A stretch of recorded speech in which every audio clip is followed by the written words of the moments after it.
Join us for a special SDO Daily podcast where we examine the flawed nature that the mainstream media reports on new and emerging tech and how that flawed nature has had an impact on how Stadia is viewed. All right.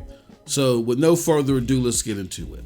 Flawed tech journalism and the cost Stadia pays for it. It's SDO Daily, baby. Let's get into this one.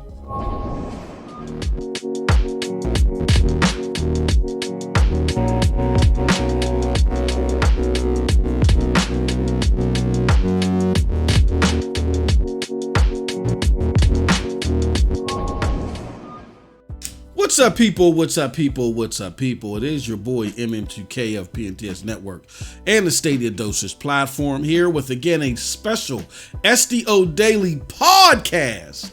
All right, something new that we've been doing. We'll get into why we've been doing it real quick in a second. But before we get into all that, do us a huge favor. Hit that like button, hit that subscribe button, and rock those bells for notifications, please, so you know when we're dropping these doses. We appreciate all of y'all. Straight up, you know the deal, you know the reason, and by now y'all should know the slogan. What is it? We are not too proud to ask. All right, so let's talk about it. All right, so what we're going to do here is, after this initial prologue, I'm going to talk about three particular things in this podcast. We're going to talk about the flawed nature of a couple of mainstream media personalities and how they exemplify, or they represent rather, the flawed nature that is behind the hit jobs and stuff that you may see on Stadia. We're going to break that all down for you. Very interesting stuff. We're also going to talk about this week on Stadia that was released today, and give our thoughts on the new March Pro games and the other stuff that was released in the publication or the blog post. And lastly, we're going to talk about what we feel are suggestions for a better Stadia. Okay, so what I want to do first before we get into all that is I want to send everybody out a special reminder. So let me show you something. You know how we do here. Okay, it's not the cheap games, but this is PNTS Network, the mother site of StadiaDosage. You know what I mean? So definitely check us out on the routine there. We got a lot of great news for Stadia and other gaming news as well. But this is a reminder of the Winter Community Championships on Stadia. This is an active thing going on right now where we're giving out cash prizes courtesy of Jack Deslip and his Community Championship Committee, giving out cash prizes just for simply playing games on Stadia. So the way this works is that there's going to be up to 4 weeks of qualifying challenges, and then those weeks you'll still get cash prizes during those challenges, and then finally you'll get those that qualify from those 4 weeks will get put into a tournament where the final cash prize is $400.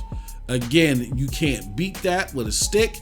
You definitely want to go and check this out because every week there is a new game that we get to play as a Stadia community, and again, more cash prizes. So definitely be on the lookout for that. All right, and also before we get into the subject matters, again, the SDO Daily podcast had been birthed from the necessity of me trying to come up with a different format to give you guys content while I'm dealing with some other things outside of the whole content creation thing. My wife is in the hospital. I visit her, earlier in the day. I get a few hours in the evening when I come home to do some things. And it's easier for me opposed to trying to chop up videos because that actually takes longer for me than to just sit and hit go on a mic. Because of the extra editing and fine tuning of any bullet points that you got to do to make sure that you're hitting a certain time frame. We're just doing these throughout the process until my wife gets home. So, I want to thank everybody for all of your well wishes. Thank you so much. We really appreciate it. It means so much to us. And thank you so much for your support and your patience throughout this whole process. But we still got great content here.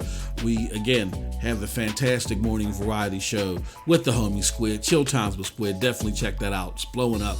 And then we also get statistics and stuff, just statistical videos from Jack Deslip. And that's not it, folks. That's just the tip of the iceberg. We got more content coming on top of the content that you already get here from myself and the aforementioned contributors. So hold on to your seats, because 2022 is going to be a big year for StadiaDosage. All right. So that's it. I think we got everything out of the way. That's it for our prologue. I want to get into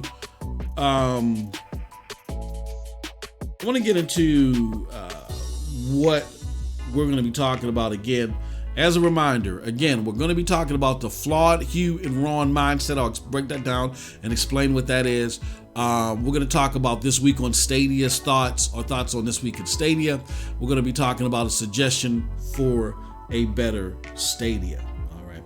So that was our prologue. And we got that ended at around, I'm going to say, you gotta excuse me, because we're trying to keep chapters on this so people can look and say, okay, that's relative to me, that isn't relative to me, and now we're going to keep rolling. Okay, all right. So now let's talk about topic number 1, which is a severe flaw of the Hugh and Ron mindset. Now you may be saying to yourself, MM2K, what the hell are you talking about?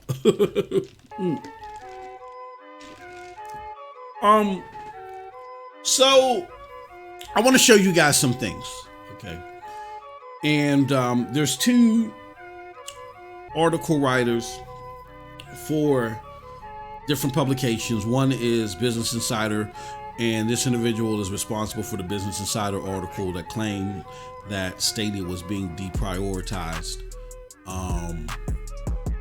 And then there's this Ron Media who tried to follow up after that article and write something that Stadia should be, canceled or whatever. Now, to be fair to Ron, his piece was an opinion piece, and he makes that very clear. And the structure of it is an opinion piece. So it's not like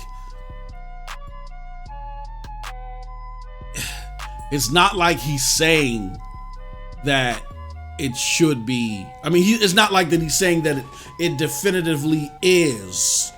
At least he's learned to be careful on that front, because I think many people within the Stadia community with a better grasp of the facts have confronted him in a reasonable fashion online and addressed the flaws in the things that he has said.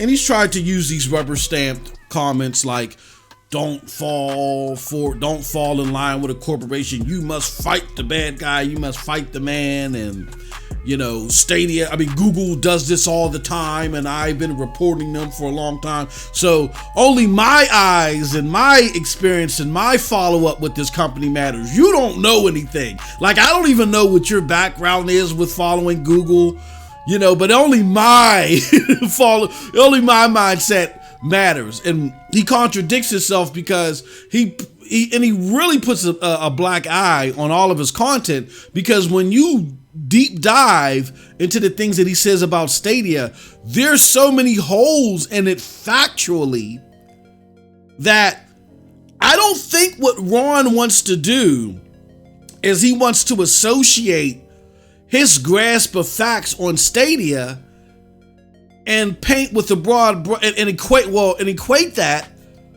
to how he does everything under his journalistic realm. He doesn't want to do that.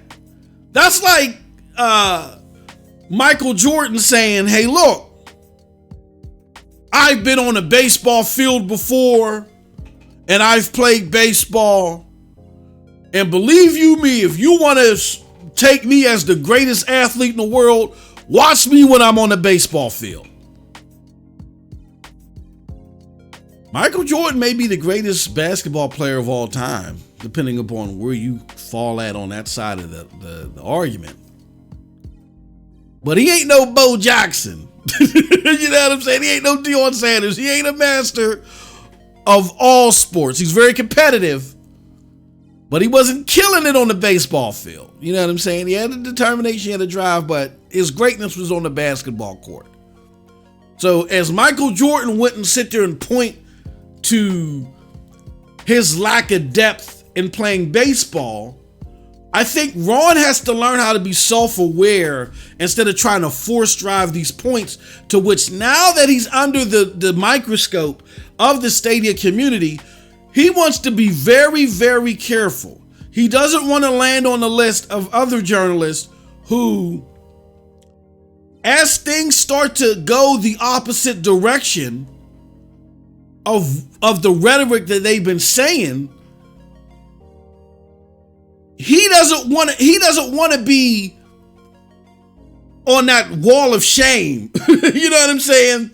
That him and other journalists are bound to be on once we start seeing Stadia and other cloud platforms reach their apex. Like, I'm not going to do it here because I need to dedicate a full separate video to it. But even in his opinion piece, Ron is very flawed in several aspects. One in particular, this ain't even the most egregious, this is far from the most egregious. He talks about the latency difference now that we see in the 3080 tier with GFN than we do with Stadia. And he said, Stadia is not the best. So because Stadia is not the best with the latency, people are going to gravitate and flock to something else that is better in latency.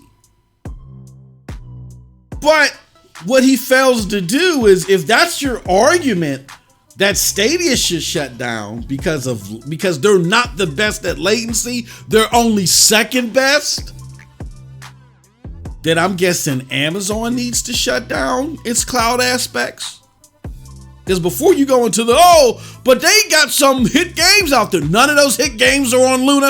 If we're judging the cloud platform Stadia right now, and we're trying to act like that what Stadia is right now in these 1% years, it's a 1% business. But Ron doesn't even know that. He doesn't have a grasp of the facts. So if we're going to judge Stadia in these 1% years of how it works out of the box early on, and whether it should survive or not, then we have to do it with all of them. Right? Because if latency is an issue on Stadia's behalf because now they're number 2 at it, then what do you say about Amazon, who has pretty good latency? They're kind of close to Stadia, but they're not as good as Stadia. And what do you say about Xbox, who's definitely far off, even after upgrading to the Series X?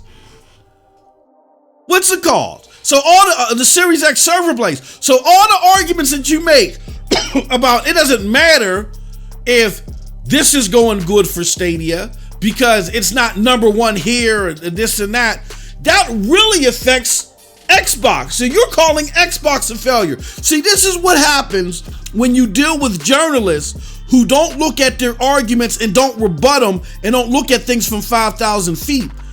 These new school cats, or these guys that don't kick the tires on their own and critique and seriously critique their own work, they always step on the bear trap. So what you're saying is that Xcloud, even though you've tried in the same article to not really degrade Xcloud, what you're saying is that Xcloud and Amazon should give up as well. Like there's only room for one cloud platform. But here's another thing that's flawed with that. Number 1, if you look at the current state of affairs now, because you're looking at what they're like out of the box right now. And you look at the data, just come to StadiaDosage, watch our contributor, Jack Deslip, who presents that information. Or go to PNTS Network. The release of the 3080 tier with all of its accolades, with all of its praise, with content creators that used to worked solely with Stadia, but now are praising GFN, with all of their accolades, that has not put a dent in the growth of Stadia since its launch. It saw a momentary spike, and then it went down to the levels that it was pretty much seeing in 2021, GFN was, and Stadia is keep going on its own trajectory. That has not affected it in the slightest bit, even with its core demographic. And because Ron doesn't do due diligence, what he's not aware of is that there is a core demographic within this niche community. How do we know? Because we went and talked to them. We didn't just do a copy and paste of the Business Insider article and to our good friend Akash Monger, who wrote a great opinion piece in response to Ron's opinion piece. We didn't participate in the circle jerk. We went to the gamers themselves and polled them. Over 1,000 of them. And we asked, when it comes to gaming, cloud gaming that is, what is the most important aspect? Number one, for a long shot, with a significant gap, is price. Number two, by a hair, is convenience. Number three is performance.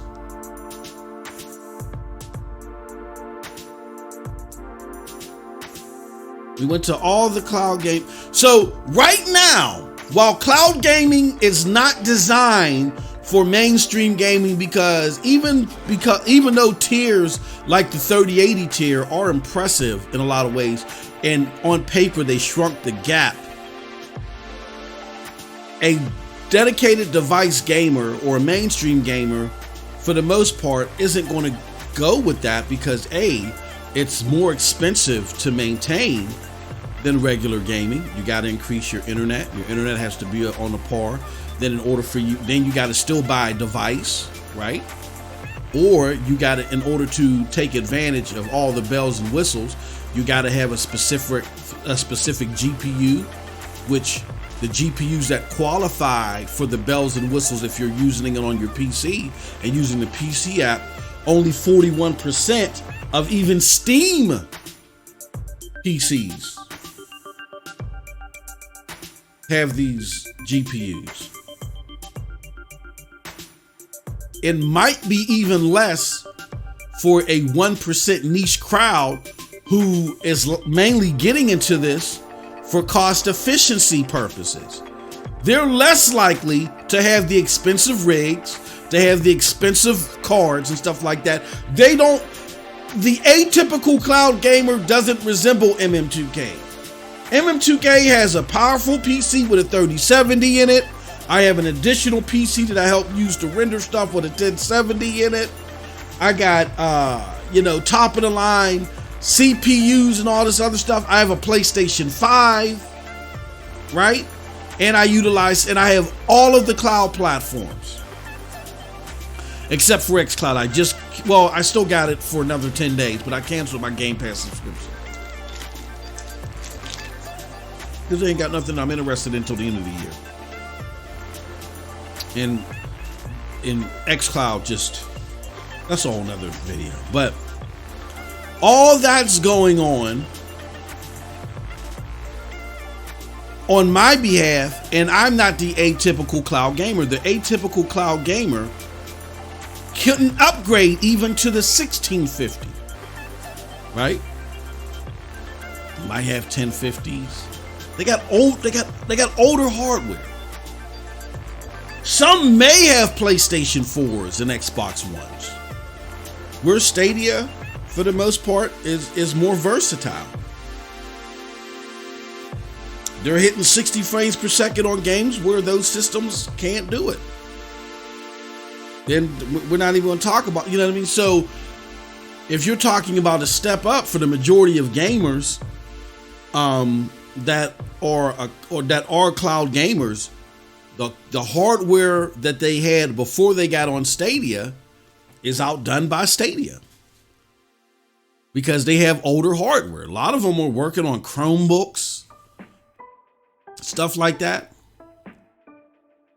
That's the target demo in these early years. The people maybe with not the means or maybe not the time, not your atypical mainstream gamer.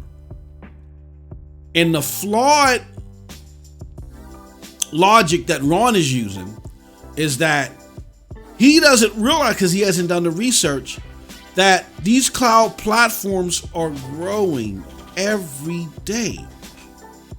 Now, they might have servers that increase in capability,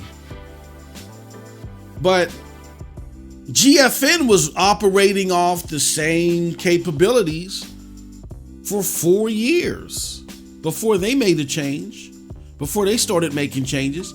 It was just the AI and the machine learning may have tweaked things, just like what's going on with Stadia. Stadia has the same hardware, but the AI and the machine learning is tweaking things, you know what I'm saying?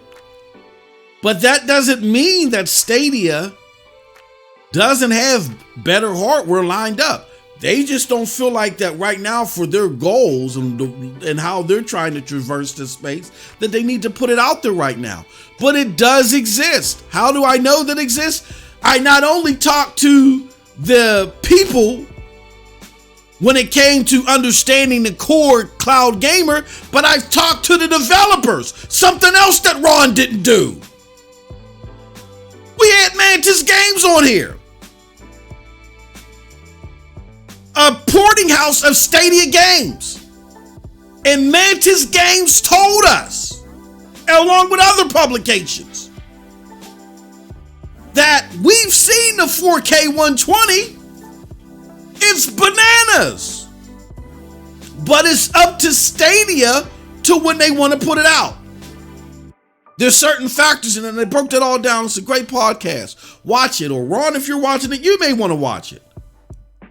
So Ron acts like the creme de la creme of all hardware available, whether it's released or not, is this 3080 tier. No! Stadia's other tier, usually referenced to Stadia 2.0, can do up to 4K 120. It surpasses what's capable, the output capable of GFN. They just haven't released it yet. Or GFN's 3080 tier.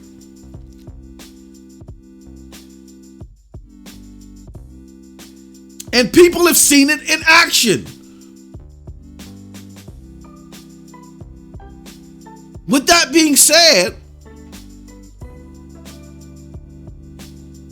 Ron arguing that because of the state of affairs now with any of these cloud platforms, even though Stadia is my favorite, you don't base what the hell's going to happen with Luna because of the state that they're in now. They're only in one country, and they haven't even launched the 4K yet. Google and Amazon, this whole talk about Google or Amazon needing to bow out early is so ignorant of the cloud gaming space. Why? Because they are the quickest ones, or they're the ones that have the quickest route to 1 billion gamers. They have game streaming services that are the most successful and not mimicked anywhere. Nvidia doesn't have one. Microsoft attempted one with Mixer and that fell flat. Facebook gaming, please. And all they have to do is turn the switch on when they get the game library. Turn the switch on to Hey, look, it's Ninja. I'm Ninja. Or on the YouTube's, the Google side, hey, look, I'm PewDiePie. I'm about to play Battlefield 3092. And I'm going to pick 5 of you right now to play this game with me on this platform. All you have to do is either have Luna or have Stadia. Activated it. Shouldn't have taken you too much to do so. And if you ain't got the game, maybe I'll give out some free codes to the game in the chat. But if you have the game, now you can play with me. This is what Stadia was talking about as far as breaking that fourth wall and adding together and making seamless the actions of the game streamer and the content consumer. Interconnecting those two sides. That's when Stadia and reasonably Luna reaches its apex. They're nowhere near that apex yet. They're building towards that.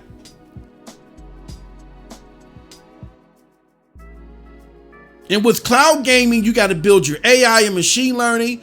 The way GFN did it is they came out years before everybody else, and they weren't giving you a whole bunch of games for free. They were making you, they didn't give you the NVIDIA Shield for free, right?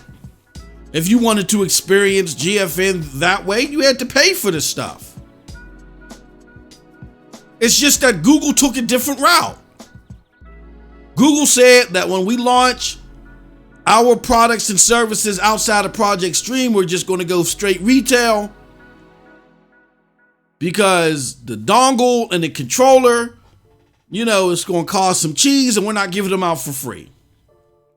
And we don't want to call it a beta. We feel like that we can sort of leapfrog, not as much as consoles, no way, no how, and they've said it in multiple interviews, but we feel like we can leapfrog the normal analyst projections for cloud gaming. We think we can hit 1 million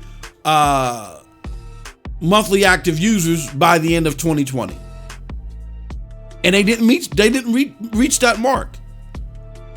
They had 750,000, still impressive for a 1% business, but they didn't hit their mark, so it was a blowback, because we don't know if they were going to publishers and saying, look, we'll give you this amount of money, and we are very confident we can hit 1 million monthly active users. This is why you should take time out of your busy schedules getting prepared for a new platform, for these new platforms, to put some games on our platform, and we'll pay you. We'll give you some little cheese for it.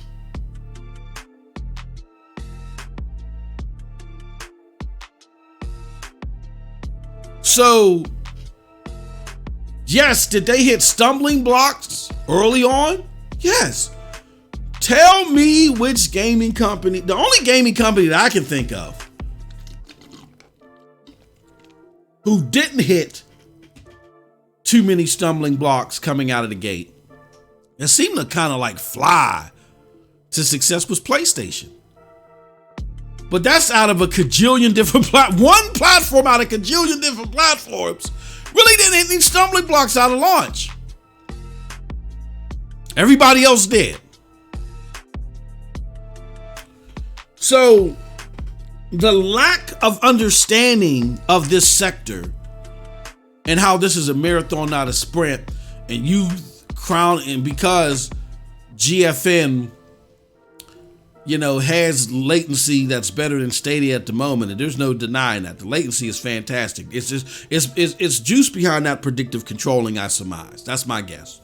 And I guess that because if you're not on the recommended hardware, like if you're just playing on a regular Android powered dongle and you try to play the 3080 tier, you could tap to the left and you'll move too far to the left, or you tap to the right and you move. It's the predictive controlling. It isn't guardrailed enough on regular dongles. I always run into problems, so I can't play on a dongle anymore. If I'm using my 3080 tier, the only way I can play is on my computer, where there seems to be enough guardrails to where the latency is working right because of the predictive controlling. It's fantastic, the AI that they've used, but they've had a head start in using it. This is not new technology. Well, the methodology that's being used is new and is unique to each platform. But this new theory of predictive controlling isn't new. It was used in Call of Duty before any of these cloud platforms. It's like when you go around a corner, if you ever notice, sometimes when you go around a corner in Call of Duty and you die before you actually get shot, well, the predictive controlling says, well, there was no way around it. You just got shot.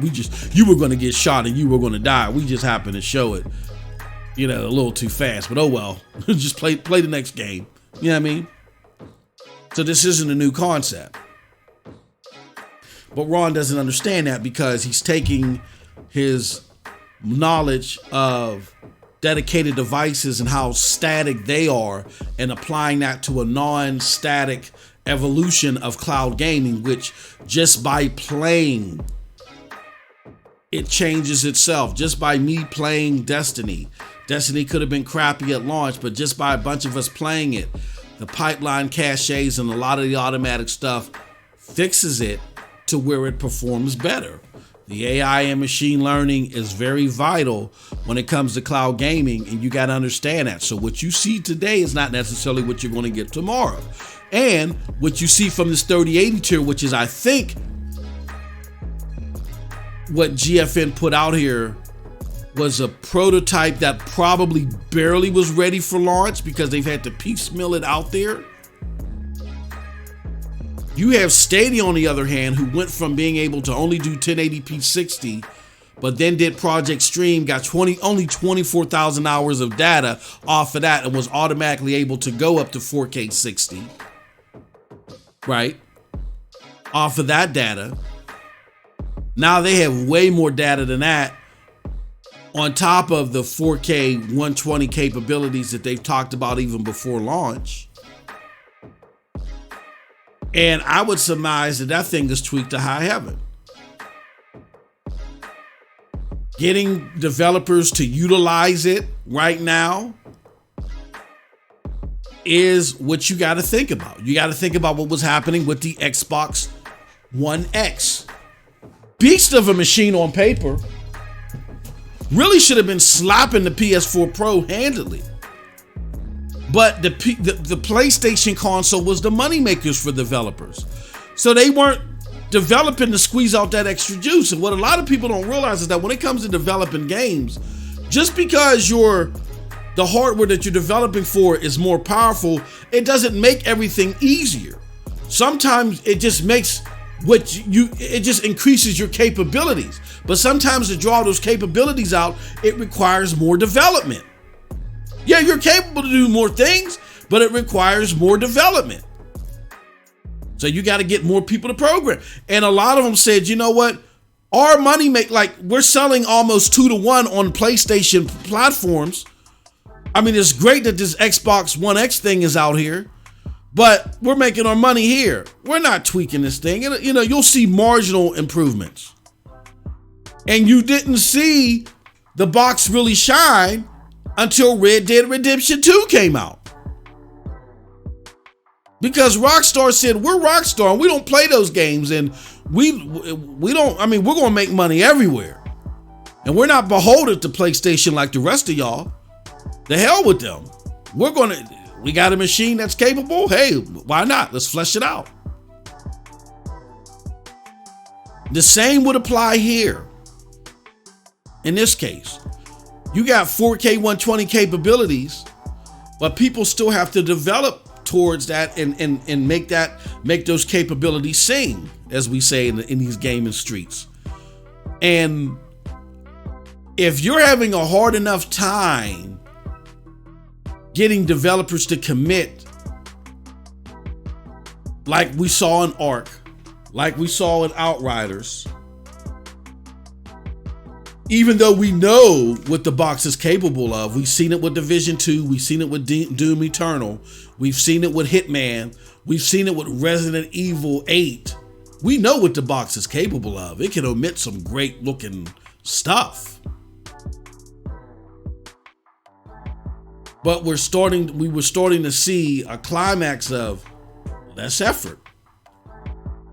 If we're getting that now on this hardware, how bad, and it's making us look bad in certain regards, how bad is it going to make us look when we say, okay, we've put the 4K 120 slabs out there and you guys are still getting the 30 frames per second maximum blurry, things from the half development? So they're like, in all likelihood, we got to get these development tools up to speed, up to snuff, so people will have more inclination to utilize and pull the juice out of this thing. This isn't GFN. GFN is giving you a computer in the sky. So it's like a flip of the switch to make your game available for GFN and GFN to work its magic through its computer in the sky, its gaming rig in the sky. Stadia is working completely different. And that's why the capabilities of Stadia long term seem way more impressive. Like we said, they've already got on the shelf capabilities that outdo GFN. I don't know as far as the latency is concerned. I would imagine it would be better. But we know at least for performance and output, it's going to be better.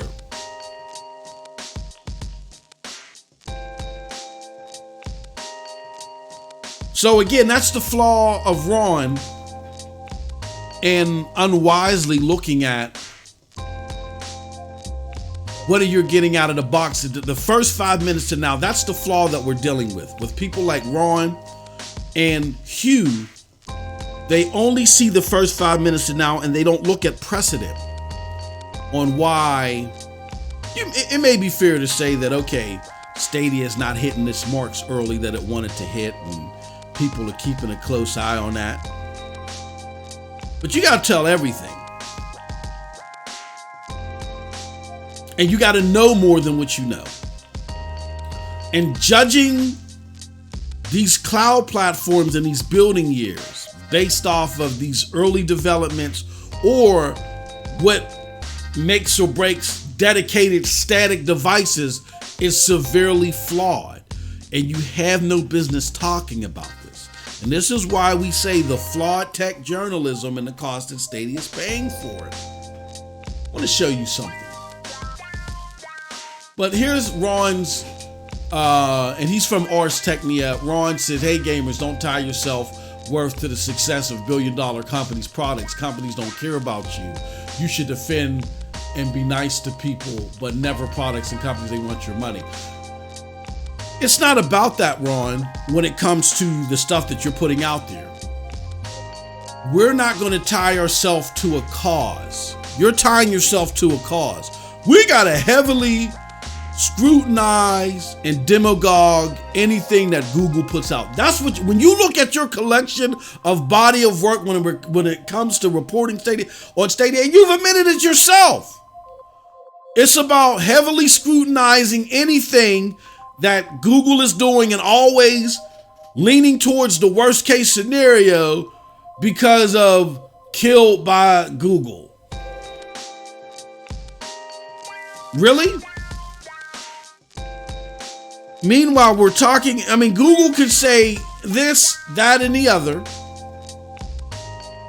There could be other factors, but you're always going to put these things in a negative light because of a website where the creator admitted, he said, I don't got enough, I don't connect the dots here. I'm just running with a theme because I think it's funny and I think it's cool. And yeah, I'm biased towards this thing, but I'm going to be honest with you. I don't vet all this stuff. All this stuff that you guys are throwing at me, I don't vet it. This is fun for me.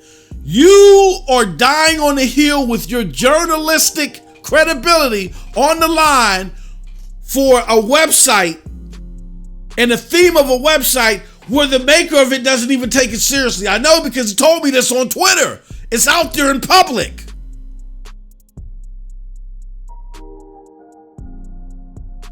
And no, The only thing that we're defending here is facts. It's not about defending people. It's not about defending companies. It's defending facts. The fact of the matter is that cloud gaming is less than a 1% business as we talk about it today. Google and all of the other cloud platforms have more capabilities than what we've seen, particularly Google, and I would even argue Amazon. What you see right now is not what you're going to see. They're nowhere near their apex. They have to build and get to that point. They've told you in several interviews, the Maz Bakar Eurogamer interview, where they told you, we at this point we're not even competing with PlayStation and Xbox next generation. We don't even know what their specs are. We're on a different trajectory. We have a different goal here. We're trying to unite the worlds of the content streamer and the content consumer. That's why we picked Stadia, as in stadium, where the fighters and the people observing it are all in one place. But yet, you just can't look past the first 5 minutes of now, and you're focused on, well, Xbox and PlayStation are doing this. You're not. It's over for you. That's basically the thesis of anything that you have to say about the platform. It's so misinformed. It's so ignorant. And it goes to underscore this. This is a fantastic article by by New York Magazine, The Intelligencer section.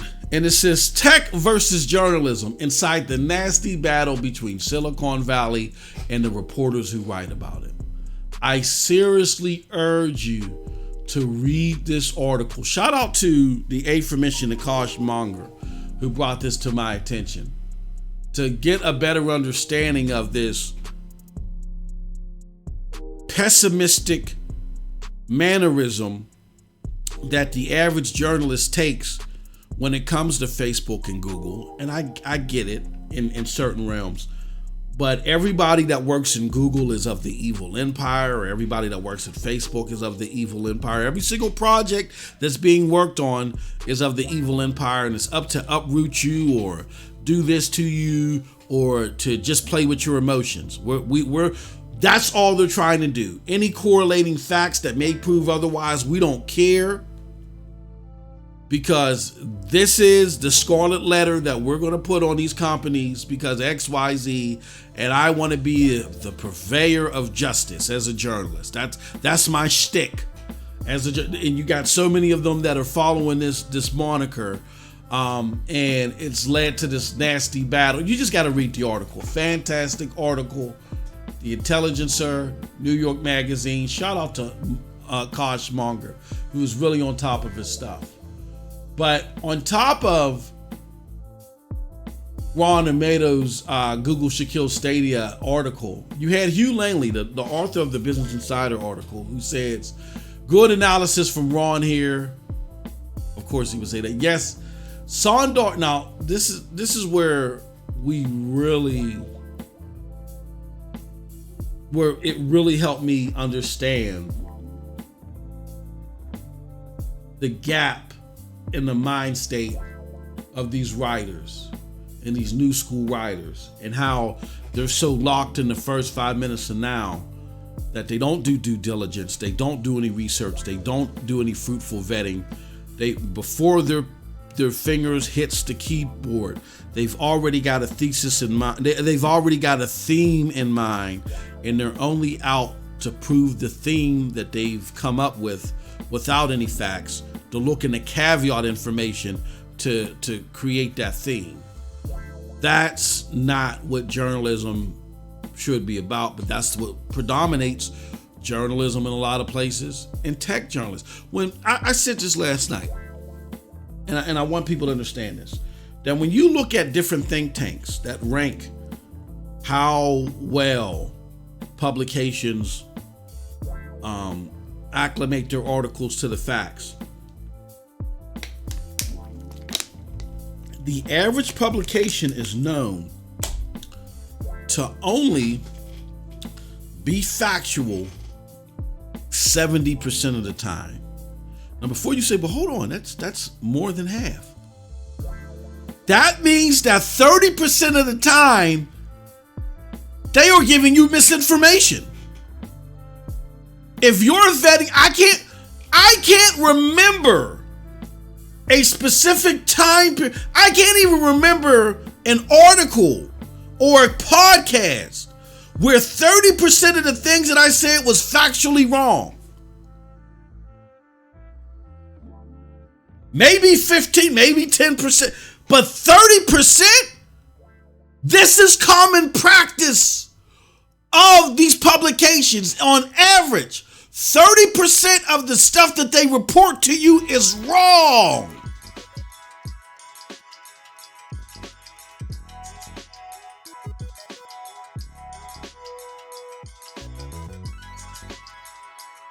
So Hugh Lane says Sundar, the CEO of Google, this talking about the 2019 press conference, by telling everyone he wasn't a big gamer was a hell of a way to launch a new gaming platform. Several employees I've spoken to still point to that moment as a big red flag. Here's where Hugh tells on himself in his reporting that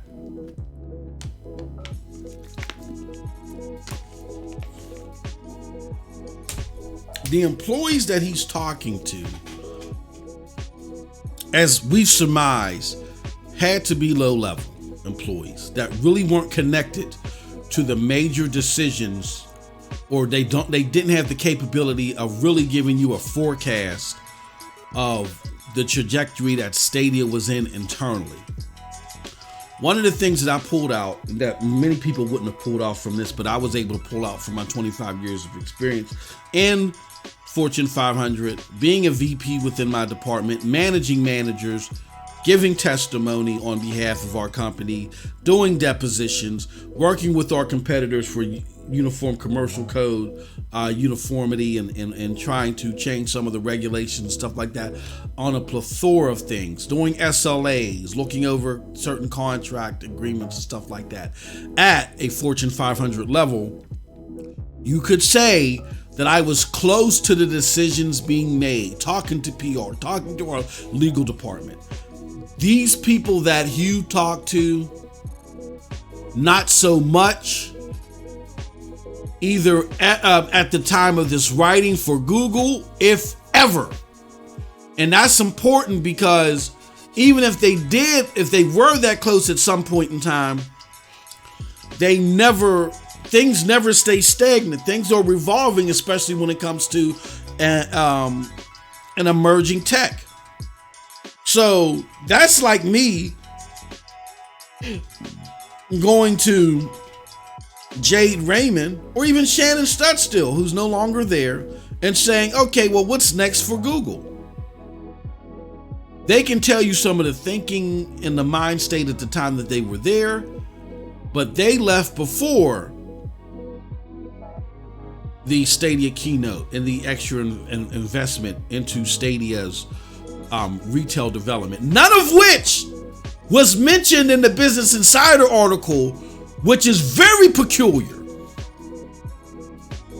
Which again says to me that either the people, these employees that Hugh continues to reference, are low-level employees that are not connected to any critical decision making to give you any type of fathomable forecast for Stadia, or they did a long time ago but are not connected to the mind state towards Stadia now.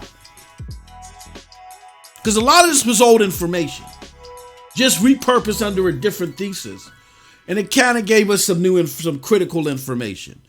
It gave us critical information, which I do believe about Stadia falling short and only reaching 75% of the million monthly active users. I also do believe that Phil Harrison has been put under different management because they look at this as more the best way to getting to the place where they want is under the services label.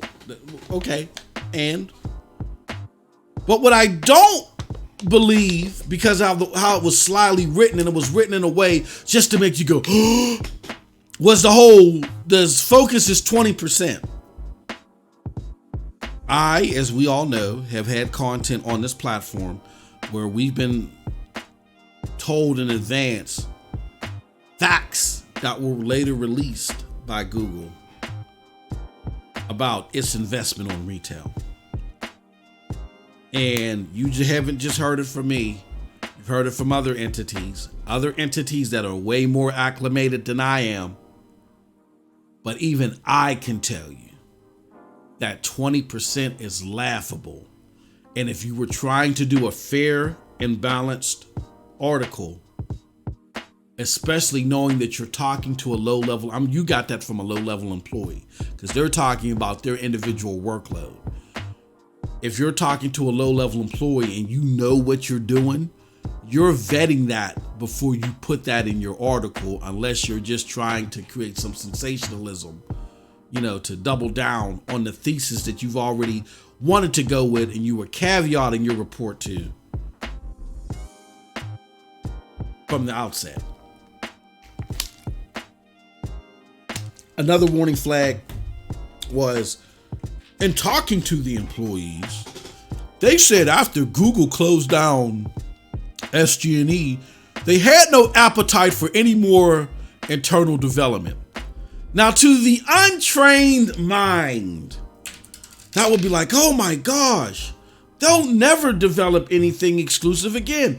We'll never see cloud native games from Google ever. No! What's the point? But again, when you deal with the naivete of both, and I believe that Hugh was told this, but when you deal with the naivete of not only the person that may have told them this, but Hugh himself, it really destroys any credibility of the tone of the article, not some of the things that, you can align with facts, but the tone of the article in entirety. Why? Because to the trained mind, anybody knows that when you synergize or lay off employees in the United States, that there is X amount of time before you can hire an employee for that same position, pretty much. So, for example, I run a fast food joint. I had about 24 clerks. I had a dozen clerks. A dozen people running the registers, right? And let's say we got to cut costs. So I get rid of half of them. Now I only have six register people. When it comes to future hiring of register people for X amount of time, I can never go over 6. Never. I can never make a permanent employee a 6th person. Or anybody. I could never go to 7. Why? Because when I synergize those other 6 people, I did so in conjunction with the laws of that state. And I told the state, I don't need these many clerks. So yes, go ahead and activate whatever Commonwealth or whatever financial kickback you're going to give to them in the form of unemployment or whatever. Yes, we will activate any severance pay that we have to activate under the law. Because these weren't people that I wanted to fire. I just don't have a need for these many register people. So if I go tell the state to go jump that into gear, and then next month I'm hiring 3 new register people, the state is going to say, whoa. Well, number one, the state is going to say, whoa. We went through all this kit and caboodle, gave them this money, and you could have kept them employed. What are you doing? And I say, well, they were a bad employee and I just want, well, you got to go through whatever termination process that is aligned with the law that you're supposed to go through. You only synergize people or lay them off when you no longer have a need for the position. It's not about the person, it's about the position. Now, granted, because I've been on the decision-making side of this, when it comes to laying people off for a Fortune 500 company, what happens is, if you have a scenario like that, you're going to let go of what? Your 6 weakest performers. Yeah, so I mean, it kind of does become part of the people, but that's where that's where there's like kind of like a loophole. But the caveat is, you're now stuck with a maximum of 6 people. If someone leaves, yeah, and I go down to 5, I can go back up to 6. But if somebody is, maybe in a hospital on short term or something like that, I can't sit there and say, well, let me hire a new person. No. At best, depending upon the state, I might be able to go get a temp. Otherwise, I'm going to have to figure out who's going to take the workload, because I can't officially hire another person. So I said all that to say this. Of course, Stadia, we're just over a year. We're just over a year since SG&E was closed. This didn't happen 5 years ago. So because of that, of course, during the 12-month period, you're not going to hire an internal studio, because in Stadia's case, you didn't just get rid of half, you got rid of all of them. So you can't hire any more internal developers for reason number 2 as well. The person that got synergized, that may feel like that, it's regardless of what they feel like, it's just the law. If I'm synergized and you hired somebody to replace my position, then you didn't go through the corrective action means. You essentially just went through a secondary mean to fire me. I have a lawsuit on file, you know what I'm saying, ready. So not only can I not be in trouble and fined from the state, but then everybody that was affected. And look, here it goes. This is what makes it even worse. In the case of that I just gave you with the clerks. See, this is you get an education here. You don't just get conjecture like how you get from Hugh and you get from Ron, people that don't do their due diligence.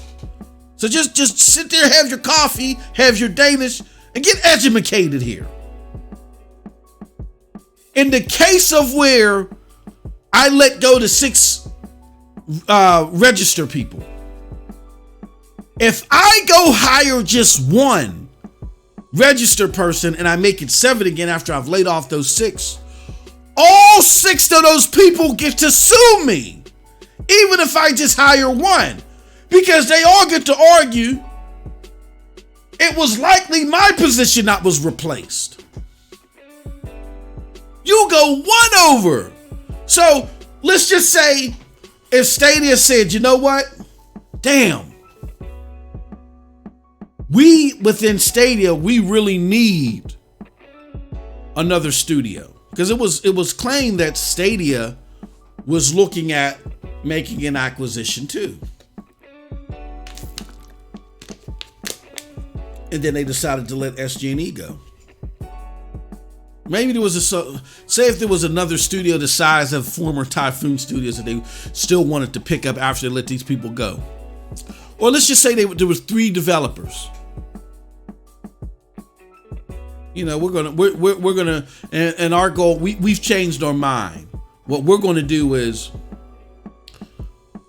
we decided that we can handle small games. So 2 months later, they hire 3 developers to make games for them. Every single person that was let go from SG&E, depending upon the state, has the capability of suing Google and Stadia for that action. We're only a little over a year removed. That's important because when you lay somebody off, depending upon the compensation, you may not be able to hire anybody else, and for those laid off positions, you may not be able to replace people anywhere between, it's a typical like 6 months. On the lower end scale, it's usually anywhere from 6 months to, I've heard, 14 months in certain states. Could vary. Could be shorter, could be lower. I mean, could be shorter, could be longer. But I'm imagining that Google is because these were in different states that people were let go, from what I understand. Right, there was one place in Los Angeles, and I can't remember the other place where it was at. I think it was another state. So it might just be that they're going to wait till the state with the longest time period, and they're not going to look to hire any other developers no sooner than that. And the reason why I had to go through all that, and I really hope that Hugh and Ron get to listen to this, because what was the flawed nature that you've done with Stadia has already been done. But hopefully you can better tune your craft and just get better at this. Do more research, talk to more people, get more experience. The reason why I had to go through all that to explain this is, if you're talking to a high level employee, someone who actually knows what's going on, and you're getting comments like this, and you're vetting this versus high level people, they're going to tell you, no. That's a non-issue. Don't put that in the article. That's going to, that's going to invalidate what you're trying to do here, because of course Google has no appetite. They can't. Legally, they can't. They can't hire any developers. And I think, isn't California a Commonwealth or whatever the case may be? As I imagine a state that is as liberal in these type of things as California is probably long as hell. You probably can't hire someone in that position for 2 years. I don't know. I gotta look it up. I'm gonna look it up. But that should be elementary for someone who's writing for a publication called Business Insider. You're an insider to how business works. And you put that in the article. So you have all this flawed approach, not understanding in totality all of the major pillars about what they're talking about, which Ron is symptomatic of. Not kicking and vetting the information that you have, and just worrying about who can tell you a sensationalized line that you can print, and you think that because the average reader isn't acclimated to it, who cares if I double check this? You don't hire an expert in business to sit and vet what you just wrote and say, you know what, that's going to be problematic because if the right person, me, comes across that, they're going to slam you for it. And they're going to really invalidate all the hard work that you've done. And rightfully so. And you get that problem from you. So with that said, I think a great article when it comes to talking about all this is an article that you can also go to PNTS Network and take a look at. The featured op-ed by our good friend Akash Monger, and it's called "Everyone Circle Jerks, Even Ron from Ours." And he goes pound for pound with all of the major points that Ron tries to make and conclude on why Stadia should be shut down, and shows how flawed they are. Even one here where, oh my God, you know, let me see if I can find this one.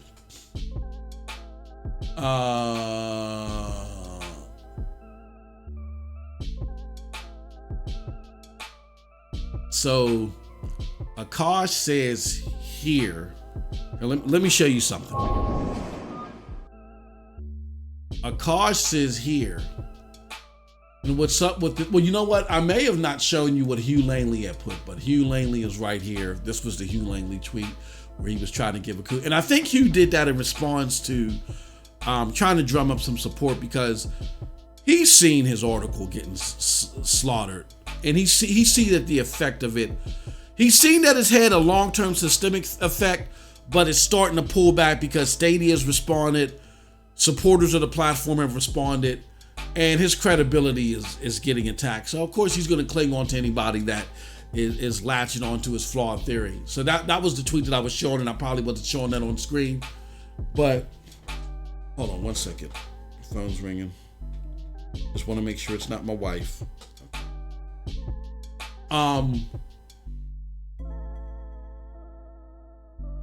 But this is the article from Akash Monger, his own op-ed, sizing up Ron's op-ed, and it is fantastic. So here's what Akash has. Akash has, for this particular part, he said, "And what's up with this nonsensical drivel that is nonchalantly put in his article, a lawsuit?" So in the article, there's a section where Ron says, Stadia gamers are regularly held back by slow servers. How slow the servers are. Stadia gamers are regularly held back by how slow the servers are. Destiny 2 can only run at the PC equivalent of medium settings, despite claims that Stadia runs at 4K. That resolution is usually upscaled from a native 1080p or 1440p because, again, Stadia is too slow. There's even a class action lawsuit over Google's allegedly false 4K advertising. So I don't know where this theory of Google's servers are too slow. When we see games, there are native 4K games on the platform. Now those games are less demanding. There are native 4K 60 games on the platform. Those games are less demanding.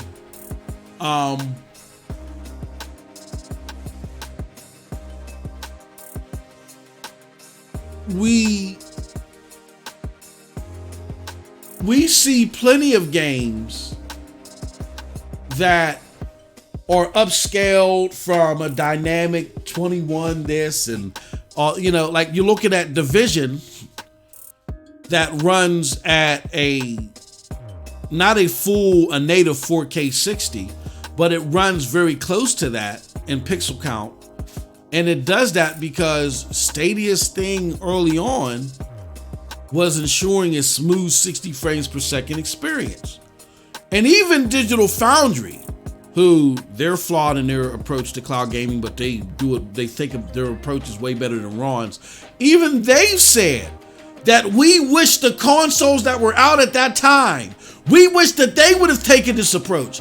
Who cares about native resolution if you can't hit a smooth frame rate? So we wish maybe the Xbox One X did this, or the PlayStation 4 Pro did this. Went with a lower native resolution, upscaled it, and gave you better frames. But of course he keeps that all out. What the hell? I mean, what type of litmus are you talking about? Stadia is too slow. What does that even mean? But I'll get into that in a later video. But here's where Akash puts the baby powder on and pimp slaps the crap out of Ron's, again, as he puts it, nonsensical dribble. There's even a class action lawsuit over Google's allegedly false 4K advertising. Akash responds, Ron, is this a circle jerk? Did you just throw a hot button word just because? Did you not even look into the status of it? The case was voluntarily dismissed by the plaintiff, Ron, back in 2021 with prejudice. And he shows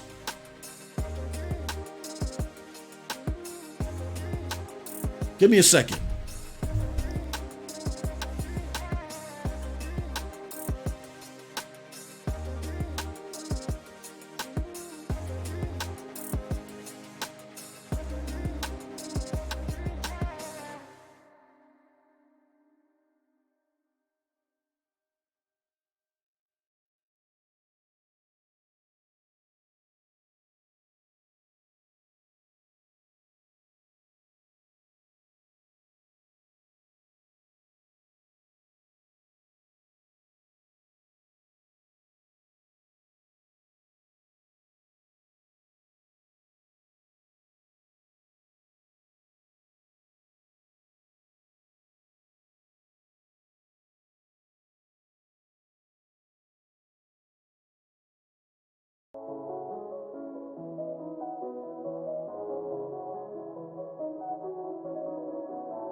Sorry about that. Heard some weird noise. I figured I'd check it out. It was my computer.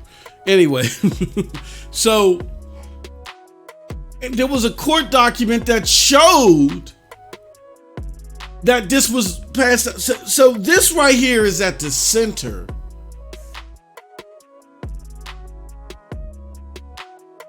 then of, again, the lack of due diligence kicking the tires, the caveating of information to fit a thesis that you've already predetermined before you hit the first key on your keyboard. That's not journalism. That's just that's opinion piece writing, left and right. But even when you do opinion piece writing, when you state something as matter of fact, you have to vet it. Like I'm doing a huge opinion piece right here, but my stuff is vetted. And this is the frustration with big time journalists journalists for big time publications, is that if I screaming into my pop filter, lowly B, or if Akash Monger, who's writing for no big time publication, he's dropping this op-ed over at pntensnetwork.com, our site just talking about video games that, really just started making any movements. If we can do it, why can't you do it? That's it. So to go back to your point, it's not about being nice to people. It's about being nice to the facts. And Ron, you just have a penchant for dropping critical facts in your assessments and disregarding critical facts in your assessment. You don't vet information that could critically debunk or solidify the tone that you're trying to present in your article.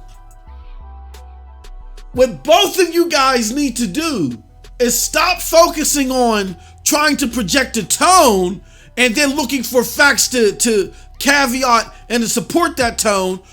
Why don't you research the facts first and let the facts, the way that they are and the way that they fall, dictate your tone? You'll be better journalists because of it.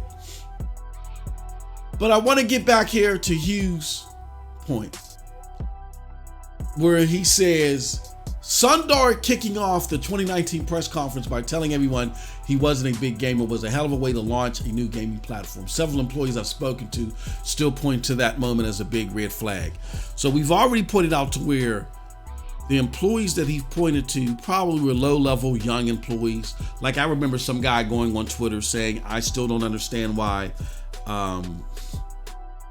Stadia didn't, what did he say? He doesn't understand why Stadia wasn't at the Game Awards, to where anybody that's really been doing due diligence and following the high level things that are happening with the platform kind of better understands why or why not. Like, for instance, and you might say, well, that's ridiculous. How can an employee have a less better understanding than you, MM2K? You're just making videos. I'll give you an example. My Fortune 500 company that I work for, one of the teams that reported to me was a mail distribution area. My mail distribution area, all they focused on was the mail that was coming through. That's the and how to handle that mail, and what was and the interaction that they've had with fellow employees from other departments when they were distributing that mail, and some of the other functions that they did. You know what I'm saying?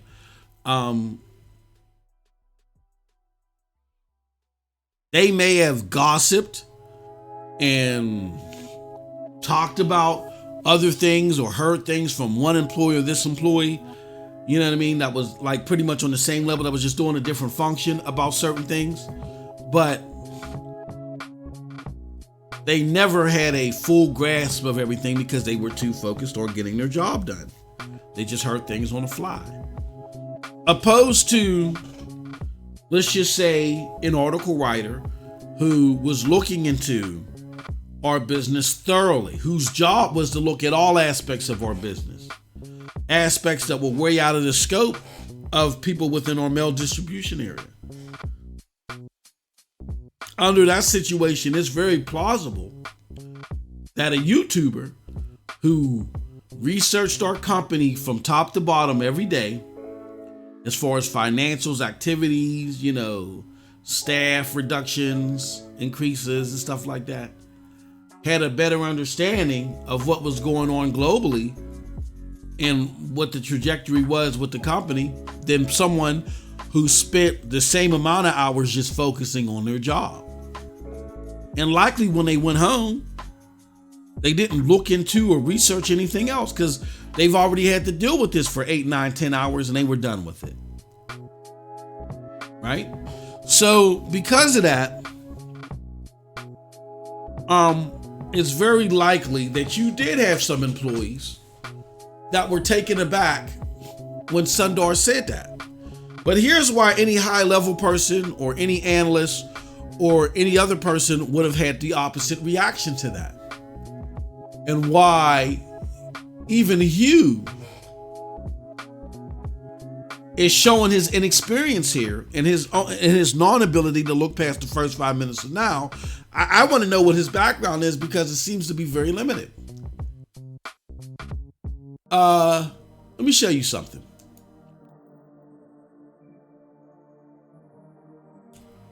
precedent matters. And being around when something happened, having experience is the number one way to solidify that you know what you're talking about. It's there's no other way to describe something better than actually being there. If you're there, you were in the moment, and you know the temperature, the mood, everything that was going on there, the little intricate things to where behind the scenes they may have influenced some things that some people may have forgotten to relay or cascade to other people that are going to write about what happened or research. You know what I'm saying? You were there. No one has a better understanding of what happened with said event if you're there and they're not. Because when you're there, you don't have to deal with the bottleneck of other people's interpretations of it, because you could have been fully paying attention to something to where they weren't. You were there. You saw what happened. So, if I'm a journalist and I got two ways of getting information, I'm either going to go to somebody that was there at a said event or someone who talked to somebody that was there. Those are my two choices. 99 times out of 100, you're going to go with the person that was there, opposed to someone who talked to somebody that was there. Right? Okay.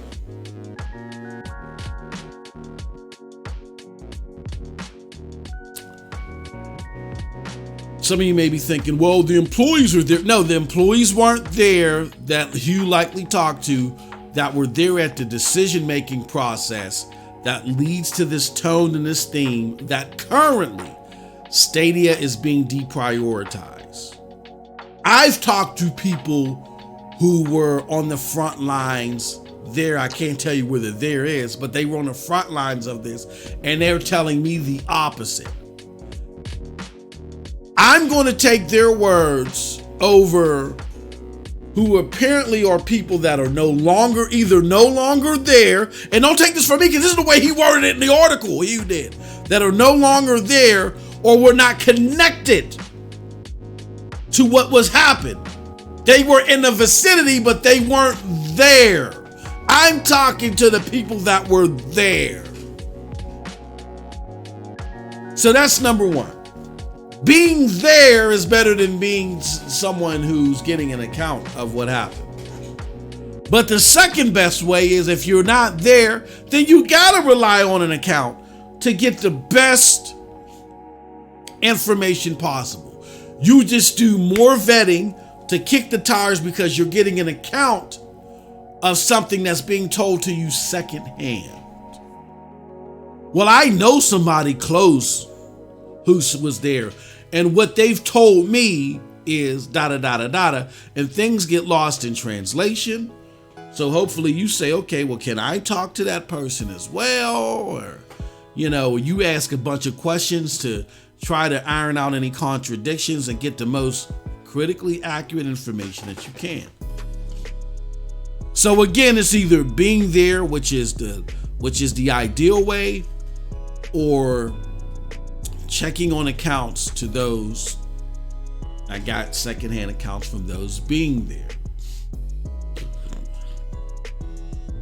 So I was there, not at Xbox, but I was around when all this stuff was hitting the news.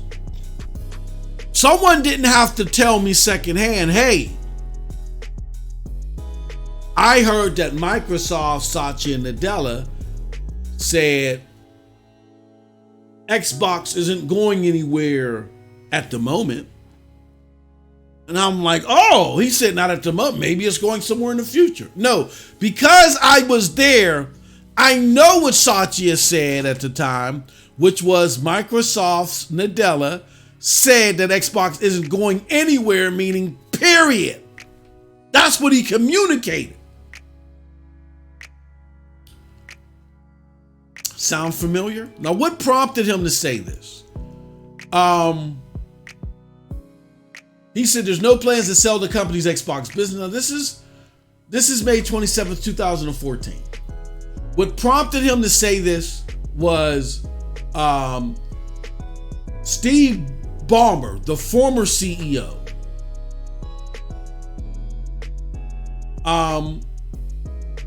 that he was giving indication, Steve Ballmer was, that Microsoft might be sold, or Xbox might be sold after the launch didn't go the way that they planned.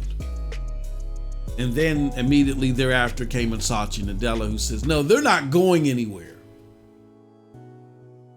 But then he said this. A couple months later, he says, Xbox is not a core part of Microsoft business, he says. This is in July of 2014. So 2 months later, he says this.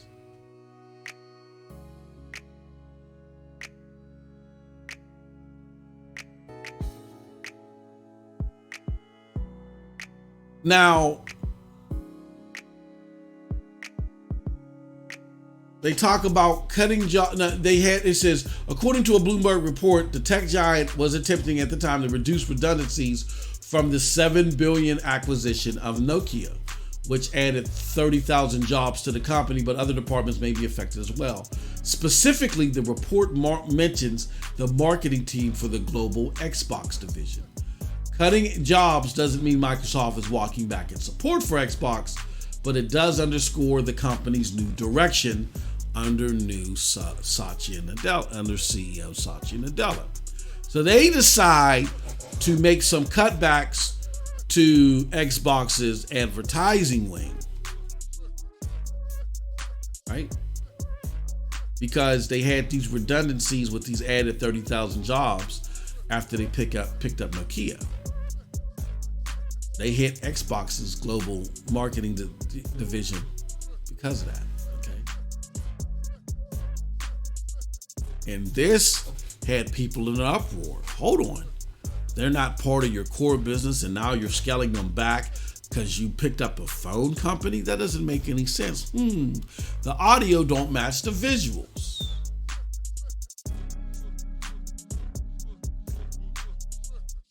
Fast forward 5 years later,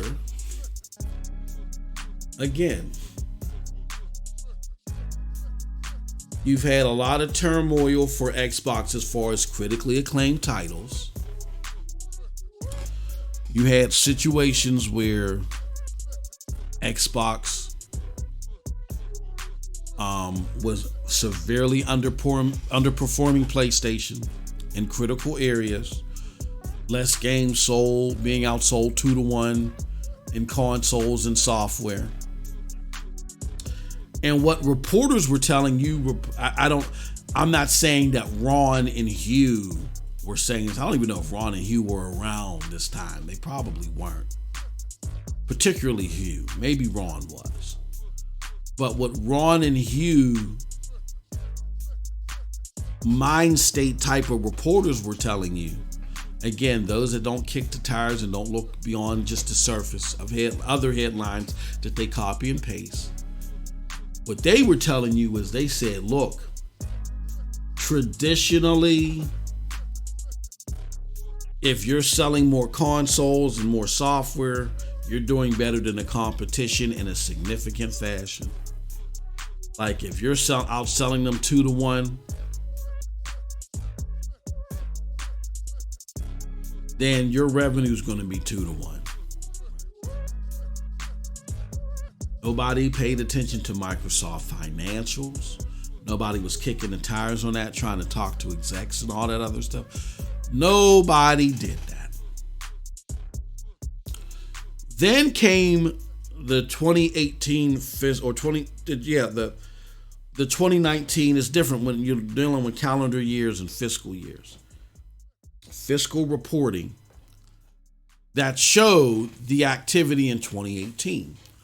In 2018, Sony's PlayStation 4 was at a 24-year high.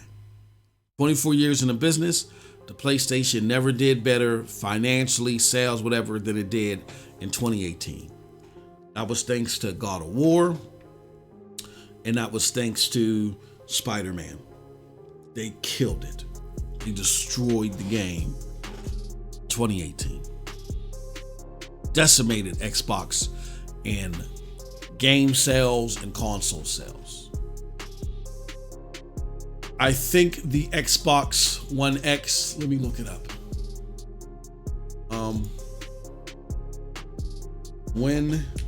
The Xbox, okay. The Xbox One X released in 2017. November 2017, I believe. Xbox One NPD since December. And then when April hit, when I think God of War was released, I think that was released in April of 2018. They've lost NPDs all the way up to the Xbox Series releasing. I think they beat Sony in one NPD where they came in second place, but Xbox never won an NPD ever again.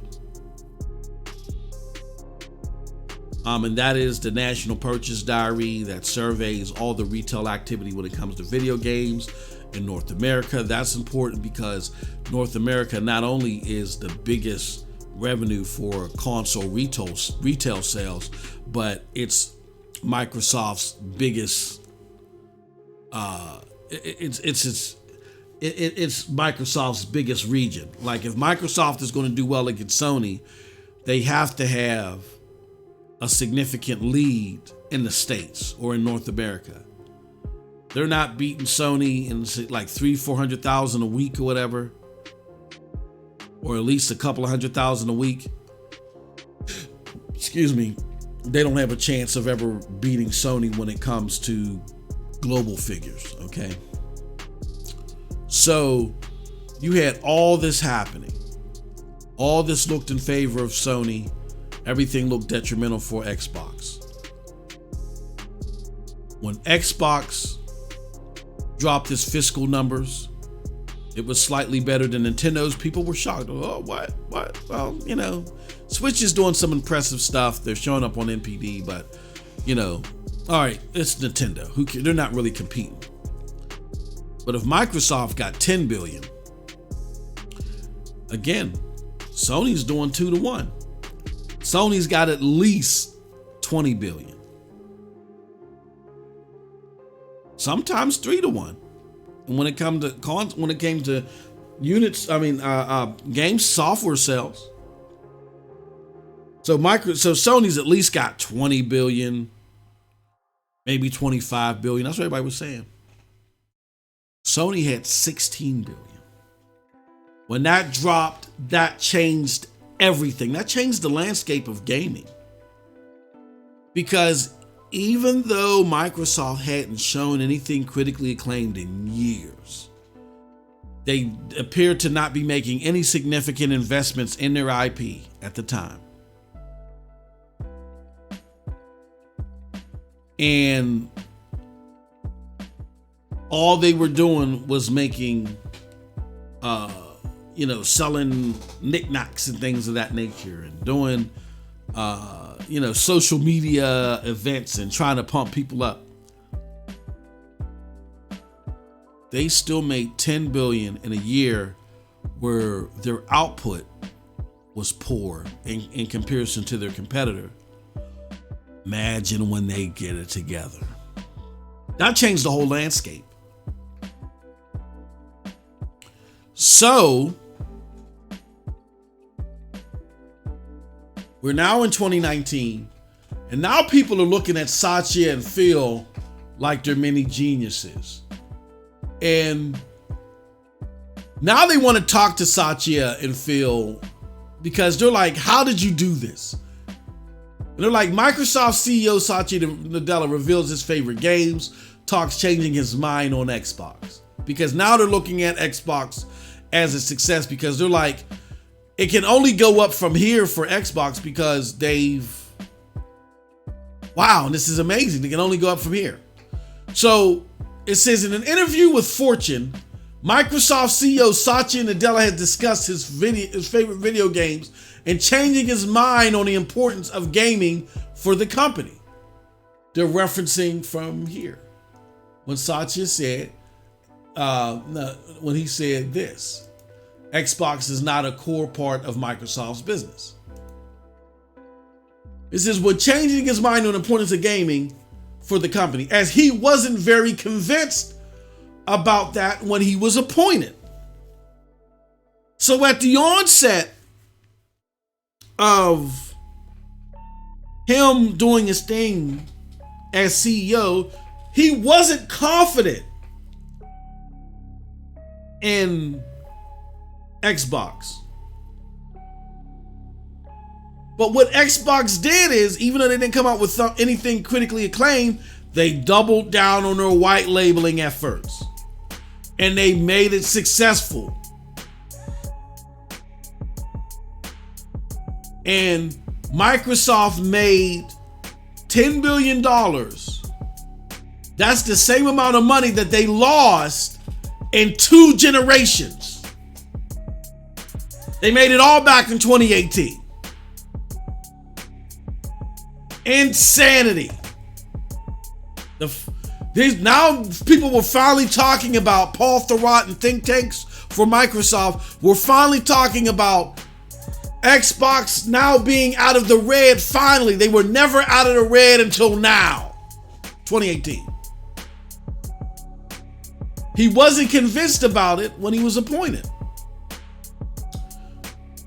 He goes on to say, I wanted to acknowledge that gaming is an important thing, and instead of trying to draw a direct line to what the rest of the company was doing at the time, we can still love gaming for gaming's sake, he commented about his past statement. Since then, what has changed, he said, is the connected tissue of the company, which is the cloud.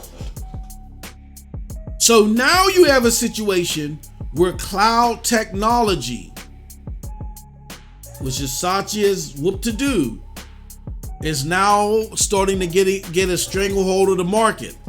And Satya went to every sector and said, look, you got to integrate this somehow. How can we do it? Because if you can't tell me how, I don't think you belong here anymore. And those that could cut the mustard, they were able to stay, and they were able to acclimate cloud technology into what they were doing. Same with Xbox. Xbox was able to do it utilizing Game Pass.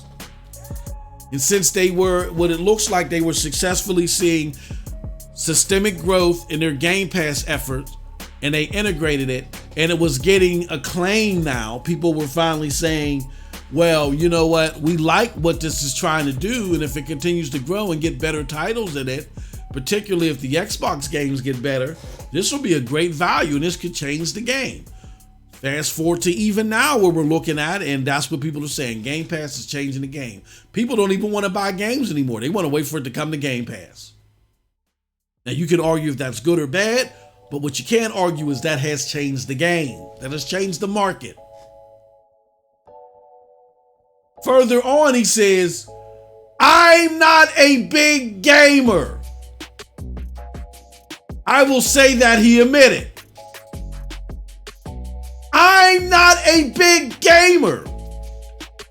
So you have a situation where Xbox was lauded and hated and ridiculed by the media.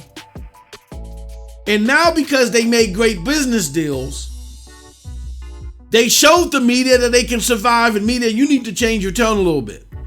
They still haven't won over the minds of the gamers yet, because the gamers are what buys your games and buys your consoles.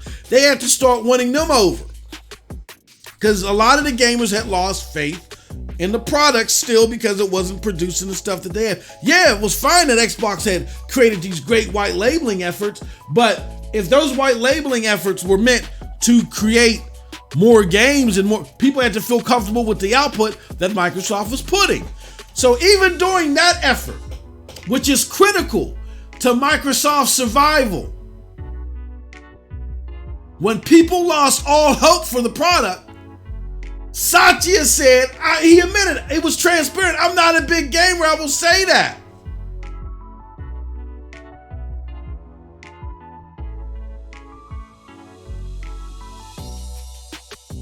And he did so without batting an eye.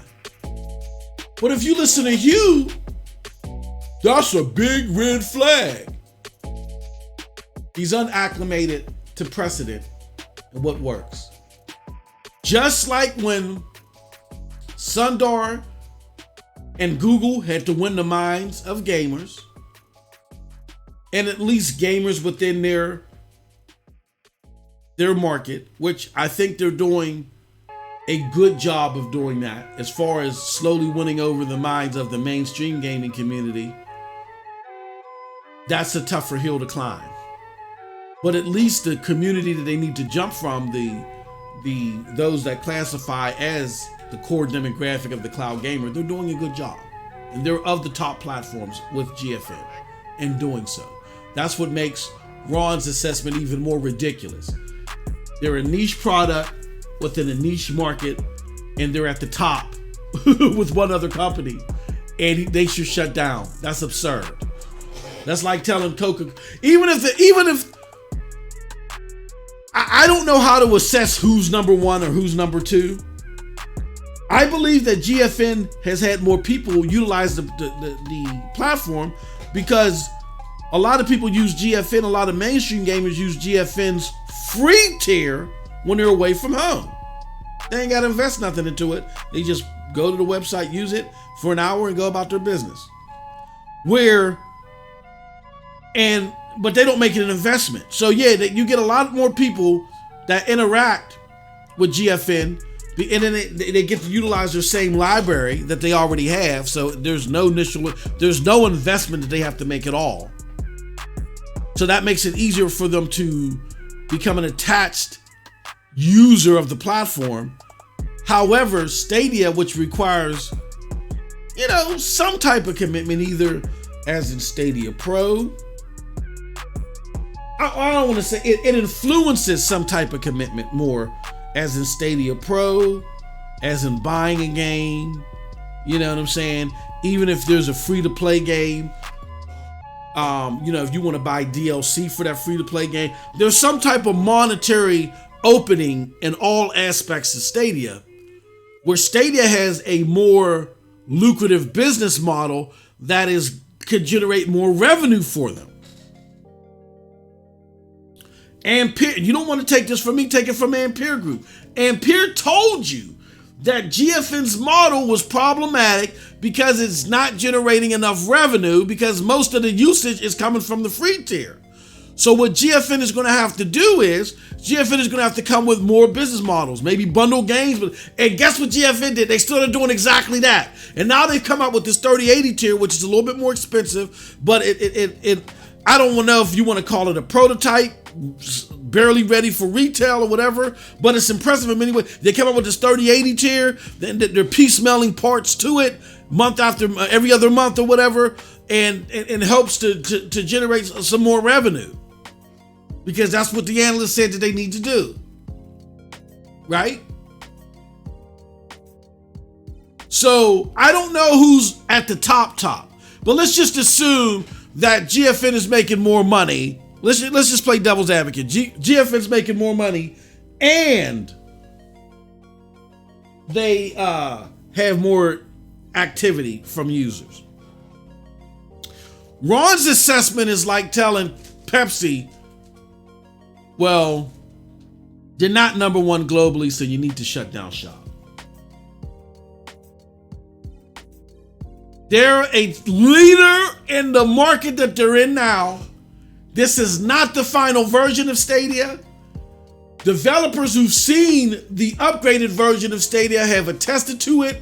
and it has more capability than what's out there right now from GFN in the 3080 tier. It makes absolutely no sense. But this is what happens when you listen to journalists that don't do their full vetting, right? He says, I admit I'm not a big gamer. And I want to go on to this. This is Microsoft CEO Satya Nadella while Microsoft is all in on gaming. This is, again, a more recent attempt of Microsoft trying to, this was June 10th, 2021, almost a year later, where Microsoft's still working towards the hearts and minds of gamers to say, look, come back. We're making significant investments, but come back. Even within this part,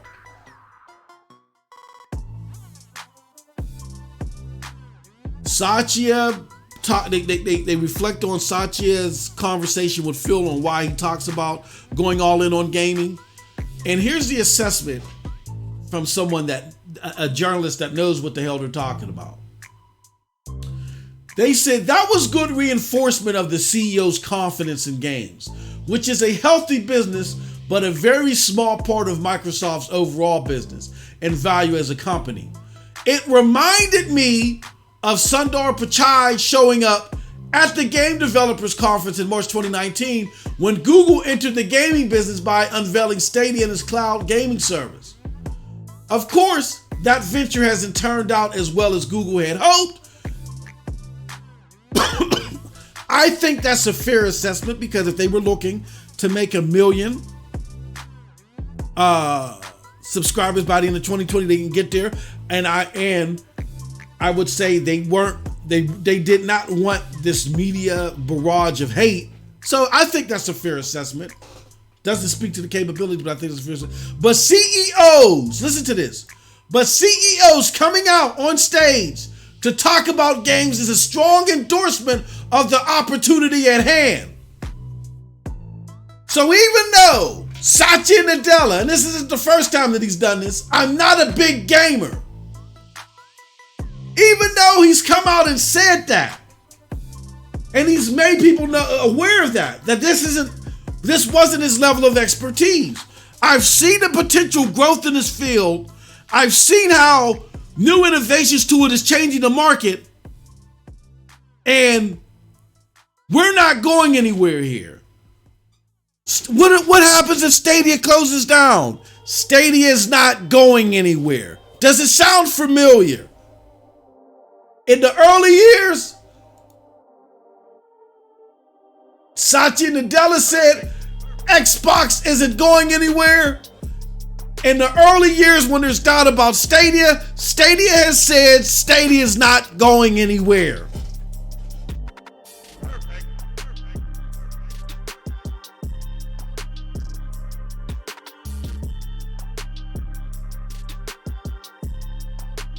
See if I can find something.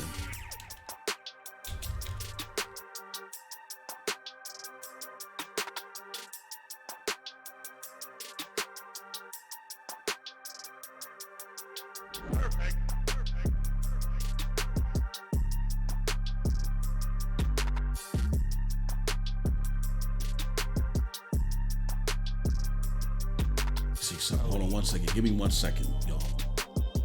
Give me 1 second.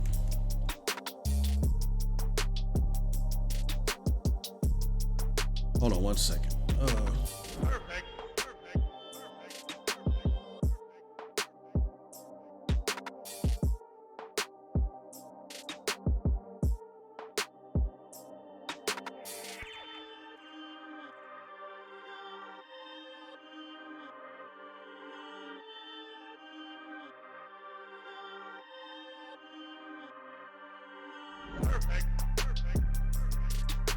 Where did it? Hold on. Where did it go to? I don't see where else is highlighted at.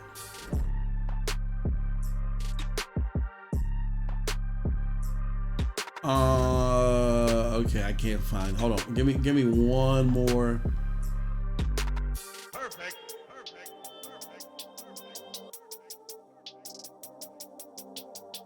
Let's see here.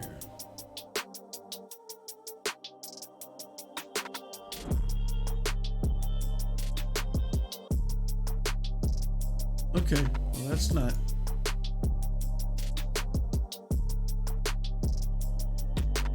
Perfect. Take a look at this. See if that's the same thing.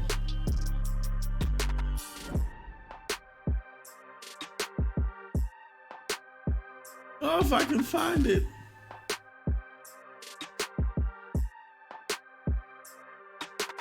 Perfect. Trying to find it. All right.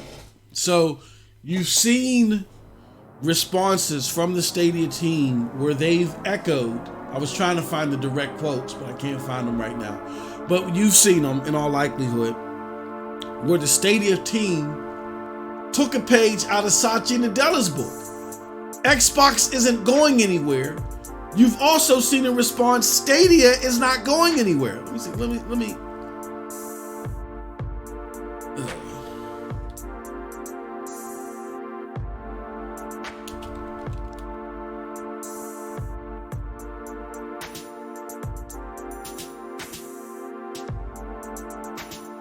Oh, if I can find it, come on.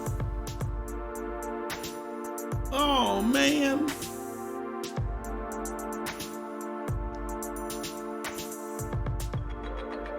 I can't find it.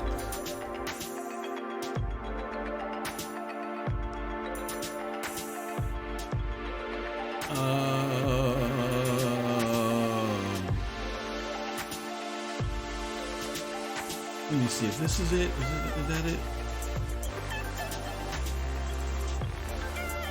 No, that's not it. Dang it. Dang it. And normally I would have saved this, but I didn't. Okay. Here it goes. I found it. I found one of them. It's great stuff. I love this stuff.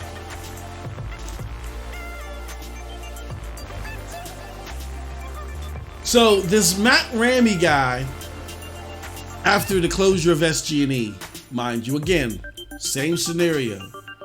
Confidence is low in the product, but because of certain things that were rumored or suggested.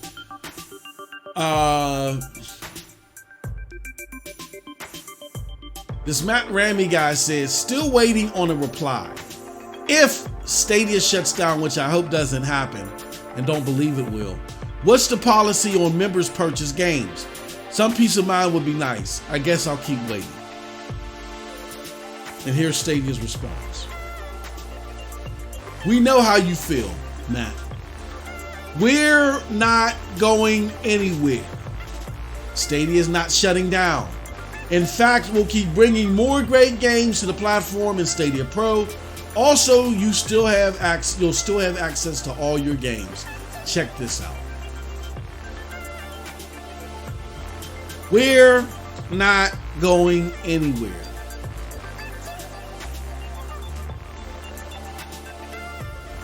Xbox isn't going anywhere. What I think you're seeing, which unfortunately the likes of Ron and his poor takes, and Hugh and his caveating of information that he got and using people not connected to the decision-making process, what they fail to realize is that Stadia is in a pivot point. Google's in a pivot point with Stadia, like how Microsoft was with Xbox. And you kind of had a situation where Xbox kind of overshot the moon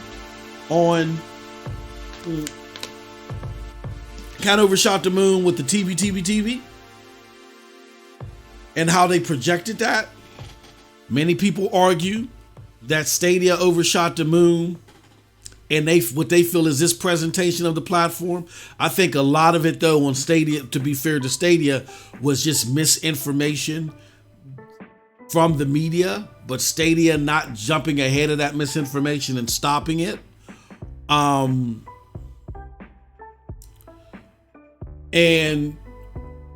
Stadia then being humbled, as well as Xbox being humbled and said, hey, look, now we got to dig deeper and we got to build even further to correct the things that are wrong so they're better long term.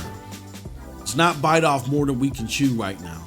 We're a cloud platform, Stadia is saying, and before we get too lofty and thinking that we can perform better than the atypical cloud platform right now, when the confidence in the cloud gaming is low, let's not do that. Let's build trust, and then we can soar and fly once we get to a great spot. It's going to take us years to do this. That's the same exact thing Microsoft did.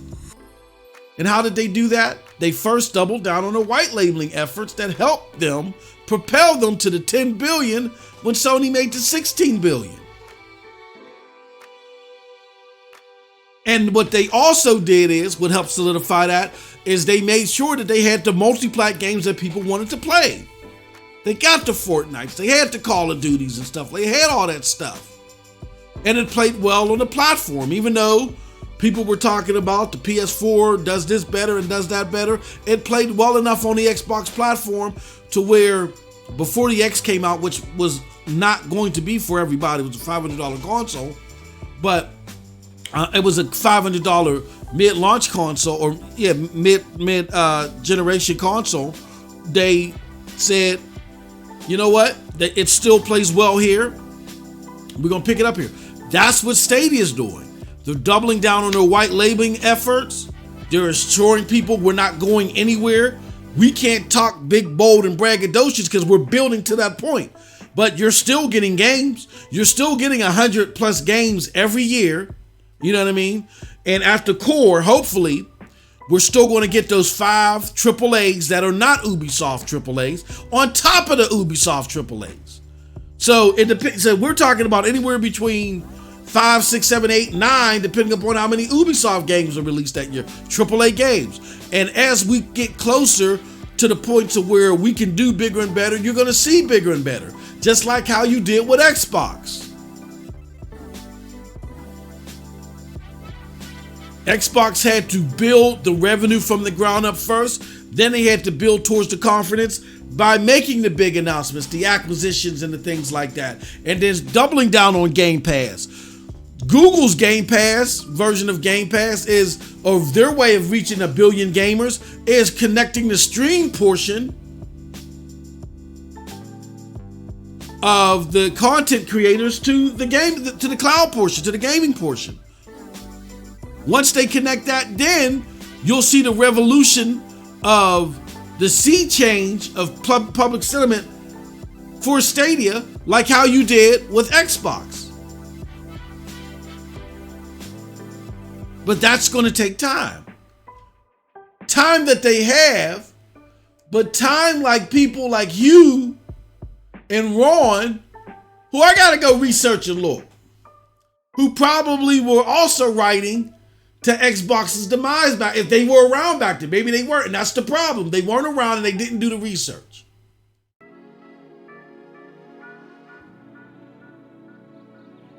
So that's the problem. And that's why we can't rely on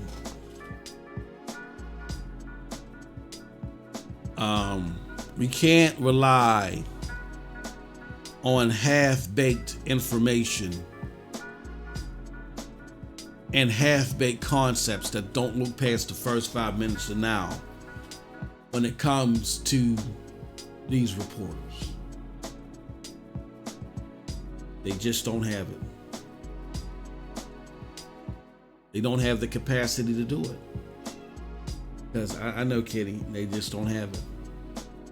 When it comes to cloud gaming, unfortunately, you just cannot rely, for the most part, on the mainstream media. There's some that you can rely on, like you can rely on the homie Michael Perego from Chrome Unbox. I also love the articles from Chris Holt. He's a freelance writer for Forbes, I believe, and other publications as well. I think I've seen him do something for Gadget. Those are, but they're within a small boat. Very hard to come to grips with this, but the mainstream media just doesn't get it yet. So with that said, I think that's what we're going to do. We're going to, I'm going to talk about this week on Stadia. Maybe I'll do that. I'll talk about this week on Stadia, and then I'll make another video about what could make a better Stadia later, because we're already at 2 hours, and I really don't want to do another 3-hour podcast. All right, so let's do this. My thoughts on this week on Stadia. I'm gonna start that at 2. Hold up, let me fix this. I gotta get this together. And then we're gonna say, this is where we talk about, thoughted? I was never thoughted.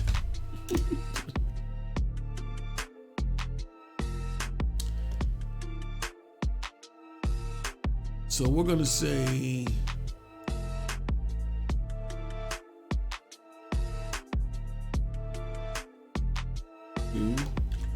hours, 2 hours and 1 minute. Again, this week on Stadia thoughts. Okay. All right. So,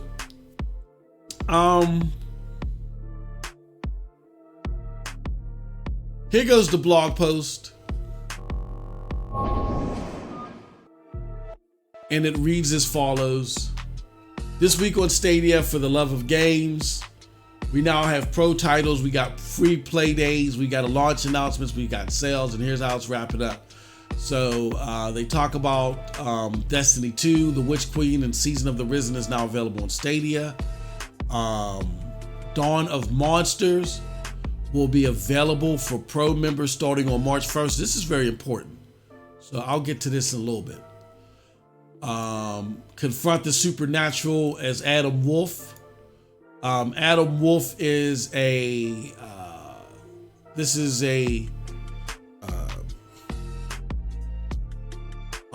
what do they call this?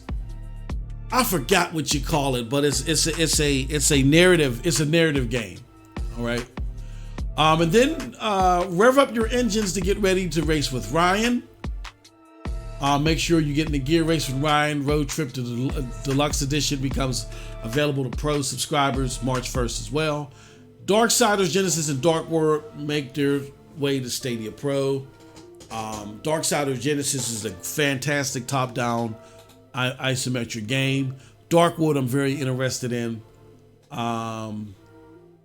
And so those are your pro games. And here they go right here. I can't remember this one. Rev up your Race with Ryan. Road Trip Deluxe Edition. Race with Ryan. Nice family kids game right there. You got Darksiders Genesis, fantastic game. Dawn of Monsters, we'll get to that a little bit. Adam Wolf, the narrative game, and Darkwood, which is a very creepy looking, another top-down isometric creepy game that interested me very much. Here's the thing about Dawn of Monsters that people are not paying attention to. Dawn of Monsters is launching in the Stadia Pro. Either day and date or maybe day before date, similar to Little Nightmares 2. Last year, or pretty much around the same time. So you have a situation where Stadia at the beginning of the year, because things are slower, they make sure that they get a fairly decent game that launches day and date into the Stadia platform's premier service, which is Stadia Pro. And I tried looking elsewhere. The only date or the only commitment that was made for Dawn of Monsters was into Stadia Pro. I don't see a date on any other platform that this is available for. So to me, that's big. And that's something, again, we're starting to see a trend, this 2021 trend, which I think is going to be the trend that you see from Stadia, where they slightly add more to it in these building years until Stadia starts getting closer and closer to its apex. You also got Assassin's Creed Valhalla that's coming out with more DLC. They teased Sky Climbers, which was the crowdfunding game that the Stadia community really got behind. Rainbow Six Siege Year 7 Season 1. And there's some February sales that include Cyberpunk, Rainbow Six Extraction, and more. Borderlands is also on sale too. And a lot of its stuff, so definitely pick that up. So I think a cool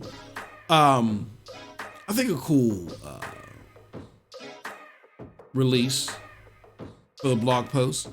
Overall, I give it a C+. Here's why. There were no AAA releases mentioned. No AAA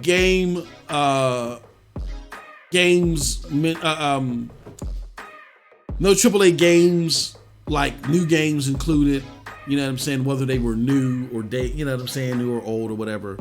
But you did have Dawn of Monsters launching day and date in the Pro, and I think that's big.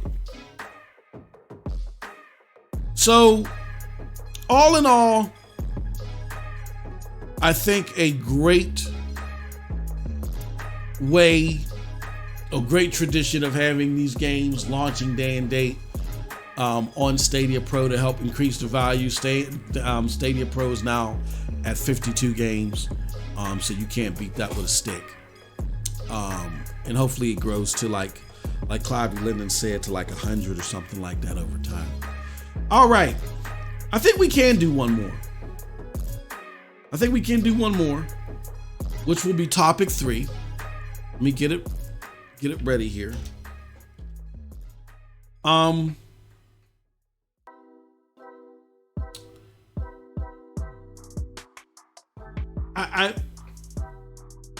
hear a lot of people say that MM2K, you're always so positive about Stadia and you never have anything critical to say. That's the truth. Stadia is not perfect. So there are things that Stadia can work on, right?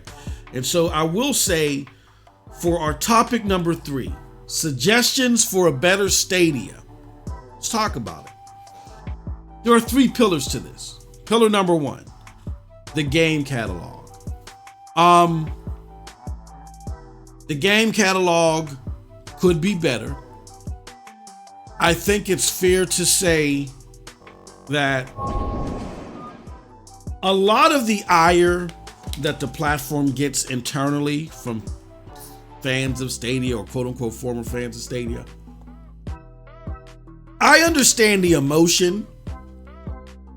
I just don't agree with and think it's healthy for the discourse about the platform, and because people want to educate themselves about it.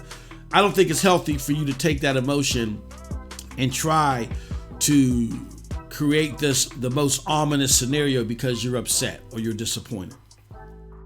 But I get it. Like, people rather, because of the infrastructure of Stadia, they rather play the games on Stadia. Like, they rather play Dying Light 2 on Stadia. They would have liked to have played Biomutant on Stadia. They would have rather liked to play Guardians of the Galaxy on Stadia.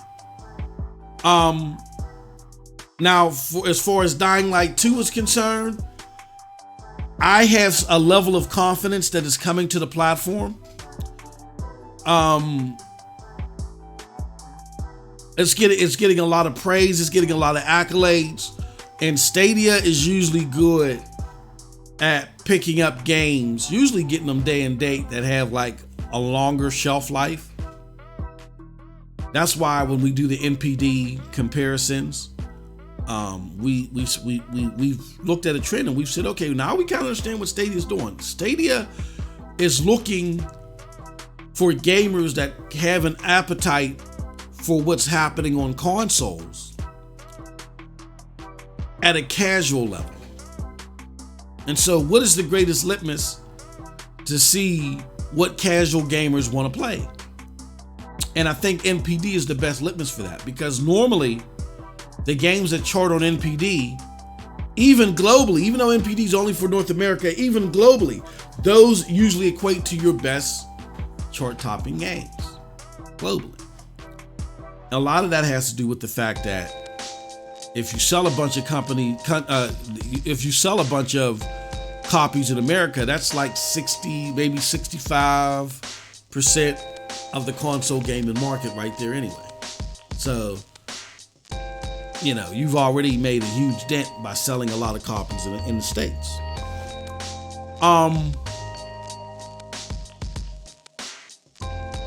But the game catalog does leave a little to be desired as it relates to the games that people are talking about at the moment. So how can they fix that? I've talked about this before, and I think it's still relevant now, even though they got the development tool set and other things that they're working on. I think it's important, though, that they nail down Ubisoft, which it seems like they pretty much did, and they nail down EA. And at the very least, I would ensure that all Ubisoft and EA games that are coming to console are also coming to Stadia.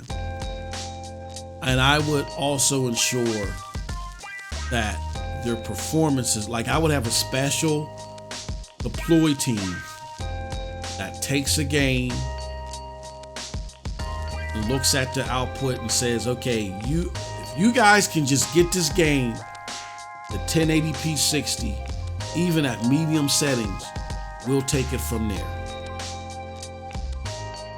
And this rapid deploy team, they look at the games that are launching, they look at when the global release date is in, and they come up with a game plan and they say, okay, well, depending upon the settings that they have it with, our team that's experienced with EA's engines, sorry for the squeaky chair, they're going to get EA's games up to at least a 1440p 60, 60 resolution, native 1440p 60 frames per second, and then they can do a native 4K 30. We're going to get that there, and then we're going to try to work towards high settings.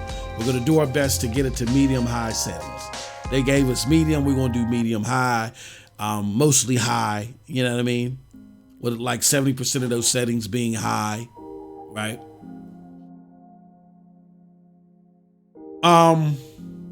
I would be doing that for Ubisoft and EA games.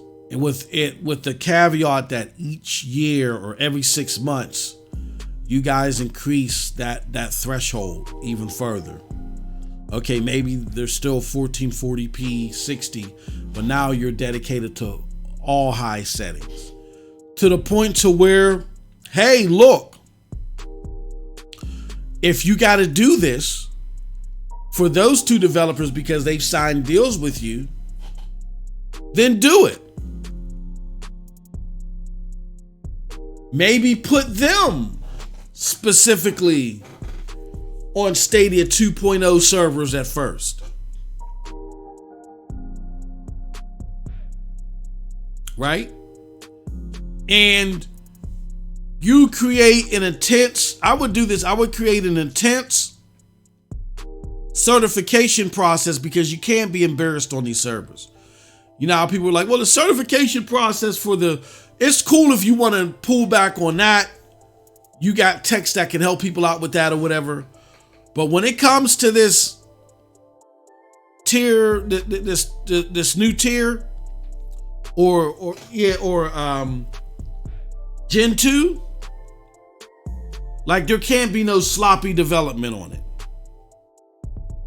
And I would have a select, like whoever, I would just say, look, if you want to try out our new hardware, and you're not EA and Ubisoft, because we've already made a deal with them. But if you're not EA or Ubisoft and you want to develop with this newer hardware, let us know. Sign up for it. Let us know, and we'll get you signed up with our special rapid team. But you better sign up sooner rather than later, because we only have so many of these technicians, right? You can even go to certain developers and say, all right, look, we got about 12 free technicians. You got a game coming out in 3 to 4 months. Where you at with it now? Let's get it takes about 3 or 4 technicians to help polish it and get it up there. How about we put you on our new tier? What you say? Okay, cool. All right. And the caveat, not the caveat, but the selling point would be, if you do this and you get on this better tier, just look, these people are going to get a fantastic performance. And again, we're now doing 85-15 split. So if you sell a bunch of copies on our platform, you ain't got to worry about the 70-30 on PlayStation or Xbox. You do the click to play link or the play, whatever the hell they calling it. You advertise the hell out of this for people to play on the go. And then they ain't got to worry about buying a console or upgrading this part or upgrading that. We're doing all that. So that's more money they can spend on DLC for this game. We think your game is ripe for our 38, not for our 3080 tier, but our Gen 2 tier. What do you say? So you either deploy some of these people or you let people sign up. You have X amount of technicians, some you deploy, some you keep on reserve. And if they're sitting on reserve too long, then you start attacking other games that are coming. Hey, look, Dynasty Warriors 9. How about, you know what I'm saying? We put this on the, what's it called, tier? You know what I mean? Oh, okay, cool. That's how I think you handle the output.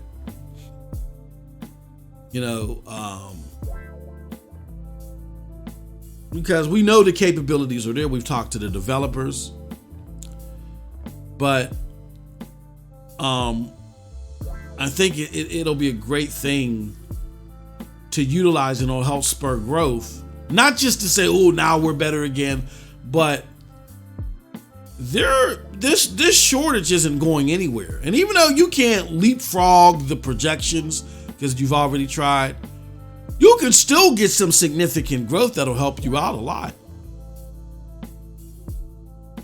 I think that's the investment that you need to make. I think you need to stagger out usage of the 38, Jesus Christ, of the Gen 2 technology.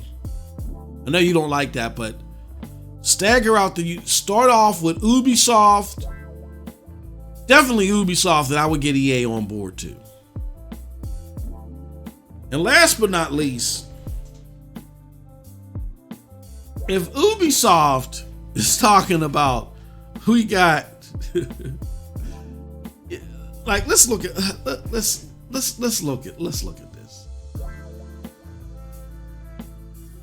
Ubisoft net worth. Now again, all right. Now again, this may not be totally accurate. This is just probably an estimation. But they're saying that Ubisoft's net worth, let me make it bigger, is $6.5 billion. Now, from what I understand, and I haven't done these figures on these type of acquisitions in a while. I haven't really done them since, I think the last time I did it was like 2007. If it's a very valuable company, which Ubisoft is on the upside of its value,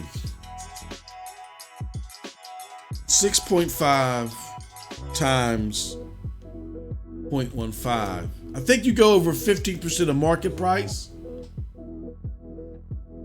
So that's like 7 billion. I would buy Ubisoft for 8 billion. I wouldn't go as far as 10 billion. I would buy them for 8. They probably would push for 8, and I would probably, go no further than 9. But if they're not moving, like, you gotta lock down Ubisoft. If you can't do it through just them being a partnership, because now things are at risk. Things are at risk because now they've opened the door to acquisitions. Like, that clearly says that they have now been wooed. The board of Ubisoft, who for years was talking about this family pride stuff, maybe they're tired of all the allegations and stuff that has blown up in their face in regards to Ubisoft. And maybe they just want to go off in the sunset, the board does. So maybe now they're entertaining this.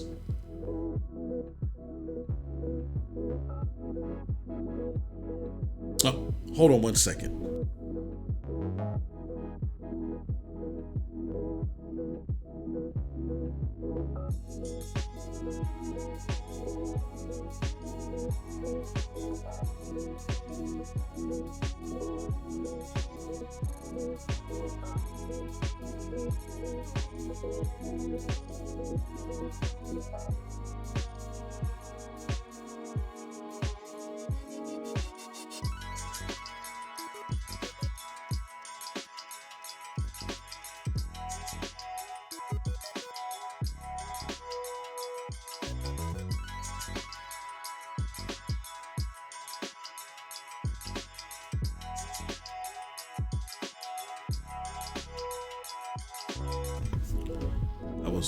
That was my wife letting me know she's going to bed. All right. So the reason why I say that is Microsoft has already shown that they're willing to thumb their nose at Stadia. Whether Stadia has an appetite for them. Look, there were other integral things that were important from this Activision Blizzard deal, but they paid $70 billion for them. And they paid that, I won't say in totality, but in large part to keep those Activision IPs off of other cloud platforms. That's it. That is it. Yes, the mobile business was important, but the reason why they were willing to shell out so much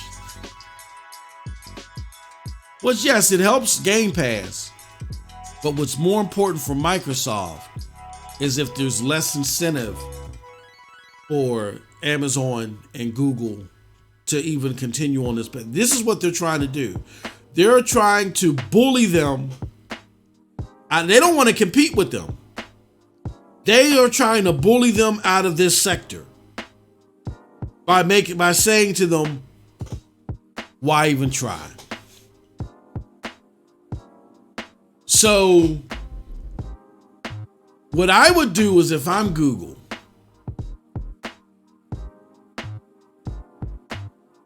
not Stadia, if I'm Google, I'm solidifying Ubisoft. You got to. Without Ubisoft's games on the platform, you're seriously reducing your AAA games, and you fall a risk of having important revenue during these early years. You're not going to make a whole bunch of money, but having important revenue, having important user base, trying your games on your title, you run the risk of them just abandoning the platform. And if you want to guess of how significant that is,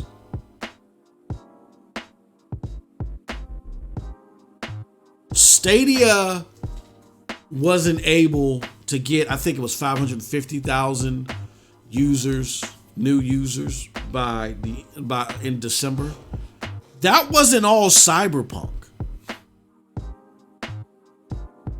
A large portion of that was because, and we learned this from Jack the Slip, that a large portion of that was because of Ubisoft Plus. I think Ubisoft Plus became available in more territories.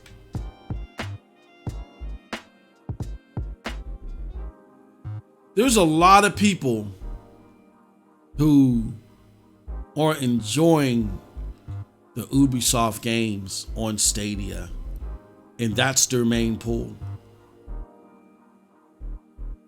Google, even though these are the early years, you can't afford to lose them. And what you need to do, and this is what would be so lucrative. Like, Google should buy them, let them run independent, let them continue to be multi-platform, take advantage of their mobile situation, and just now you hire a dedicated team that works alongside Ubisoft to ensure that the Stadia ports are crispy and clean as possible. And maybe what you do is you say, you know, now that you're part of Ubisoft, if you're part of Ubisoft Plus and you get Ubisoft Plus via Stadia, now what happens is you get access to all Ubisoft games will be available on Gen 2 hardware.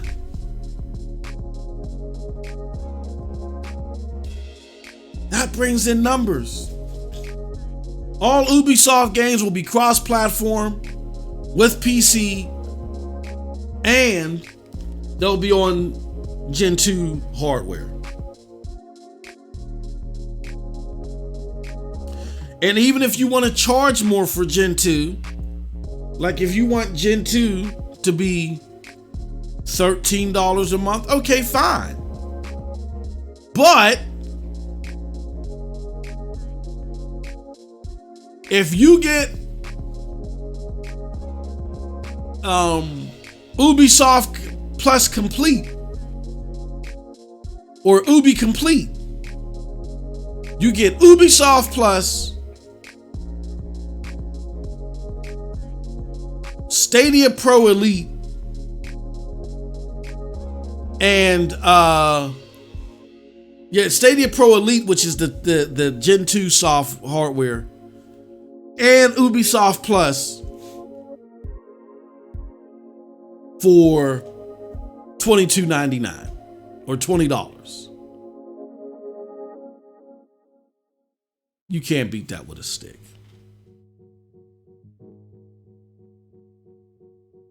Because right now people are paying for the combination, they're paying $27, maybe $25. I would reduce it to like $22, $23. All right. Last but not least, and then we're going to go because we're almost at the 2 hour and 30 minute mark. Marketing and outreach. You can't do much about people like Ron and people like Hugh. You have to shut them up. You're not going to win them over. This is reminiscent of what happened with the Switch. People with Ron and Hugh's mindset, I'm not saying they were doing it directly, but people with their mindset are the same ones who can't look past the first 5 minutes of now, and they were tagging the Wii as a failure. This is stupid. These nunchuck controllers are dumb. This, that, and the other. This is stupid. Look at Wii now. The Wii had to shut all the skeptics up. It had to shut them up. Well, they may not like it, but they respect it. It's not going to be that easy for cloud gaming and Stadia. It's going to take a little bit of time. They were able to shut people up in a couple of years. What Stadia is going to want to do is, for its communication and its marketing, you are going to want to be a little bit more visible, more routine. I like what you're doing. I like what you did in response to the Business Insider article by putting, the publications out as far as the tech is concerned. But you need to do that periodically. Do not stop it. Don't just do a massive rush of something and then it goes away. It has to be periodic. Because you want to have something that's happening periodically to where even the most general person that's somewhat familiar with the platform can say, well, hold on. But they're putting these things out all the time, and I remember seeing this, that, and the other. Like, whoa, what are you talking about?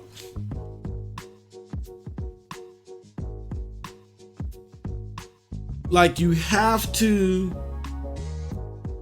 be visible and do a little bit more better. And again, I still think the best way to do it is to do a video version of the Stadia save point every month with somebody off the Stadia team playing a game for 5 minutes. The 5 minutes before that, you guys reflecting on the save point and just hitting the fine points. And then 5 minutes after that, you talk about a business partner. Here's what this business partner, the developer of Dagwood, had to say about bringing their game to Stadia. You can't get 5 minutes work. You can't do that 12 times a year.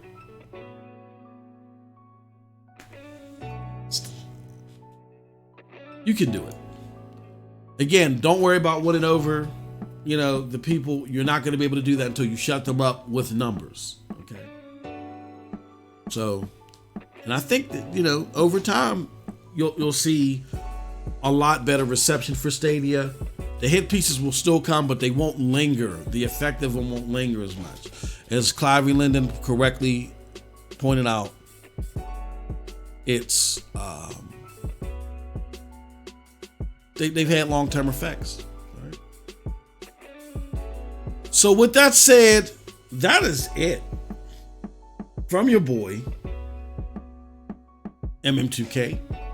I want to say thank you to everybody that has come out and has watched this video. Thank you very much. We appreciate all of you. And we're going to be doing more of these as time is limited. My wife is in the hospital. And I can't wait. We're working on a way. Trust me, we're working on a way to bring back SSC podcast, regardless if I'm here or not, because we got a fantastic panel that can handle it on their own. So with that said, I want to thank you all so much for coming through. And I'll see you on the flip side. Until next time, have a wonderful gaming day. Peace.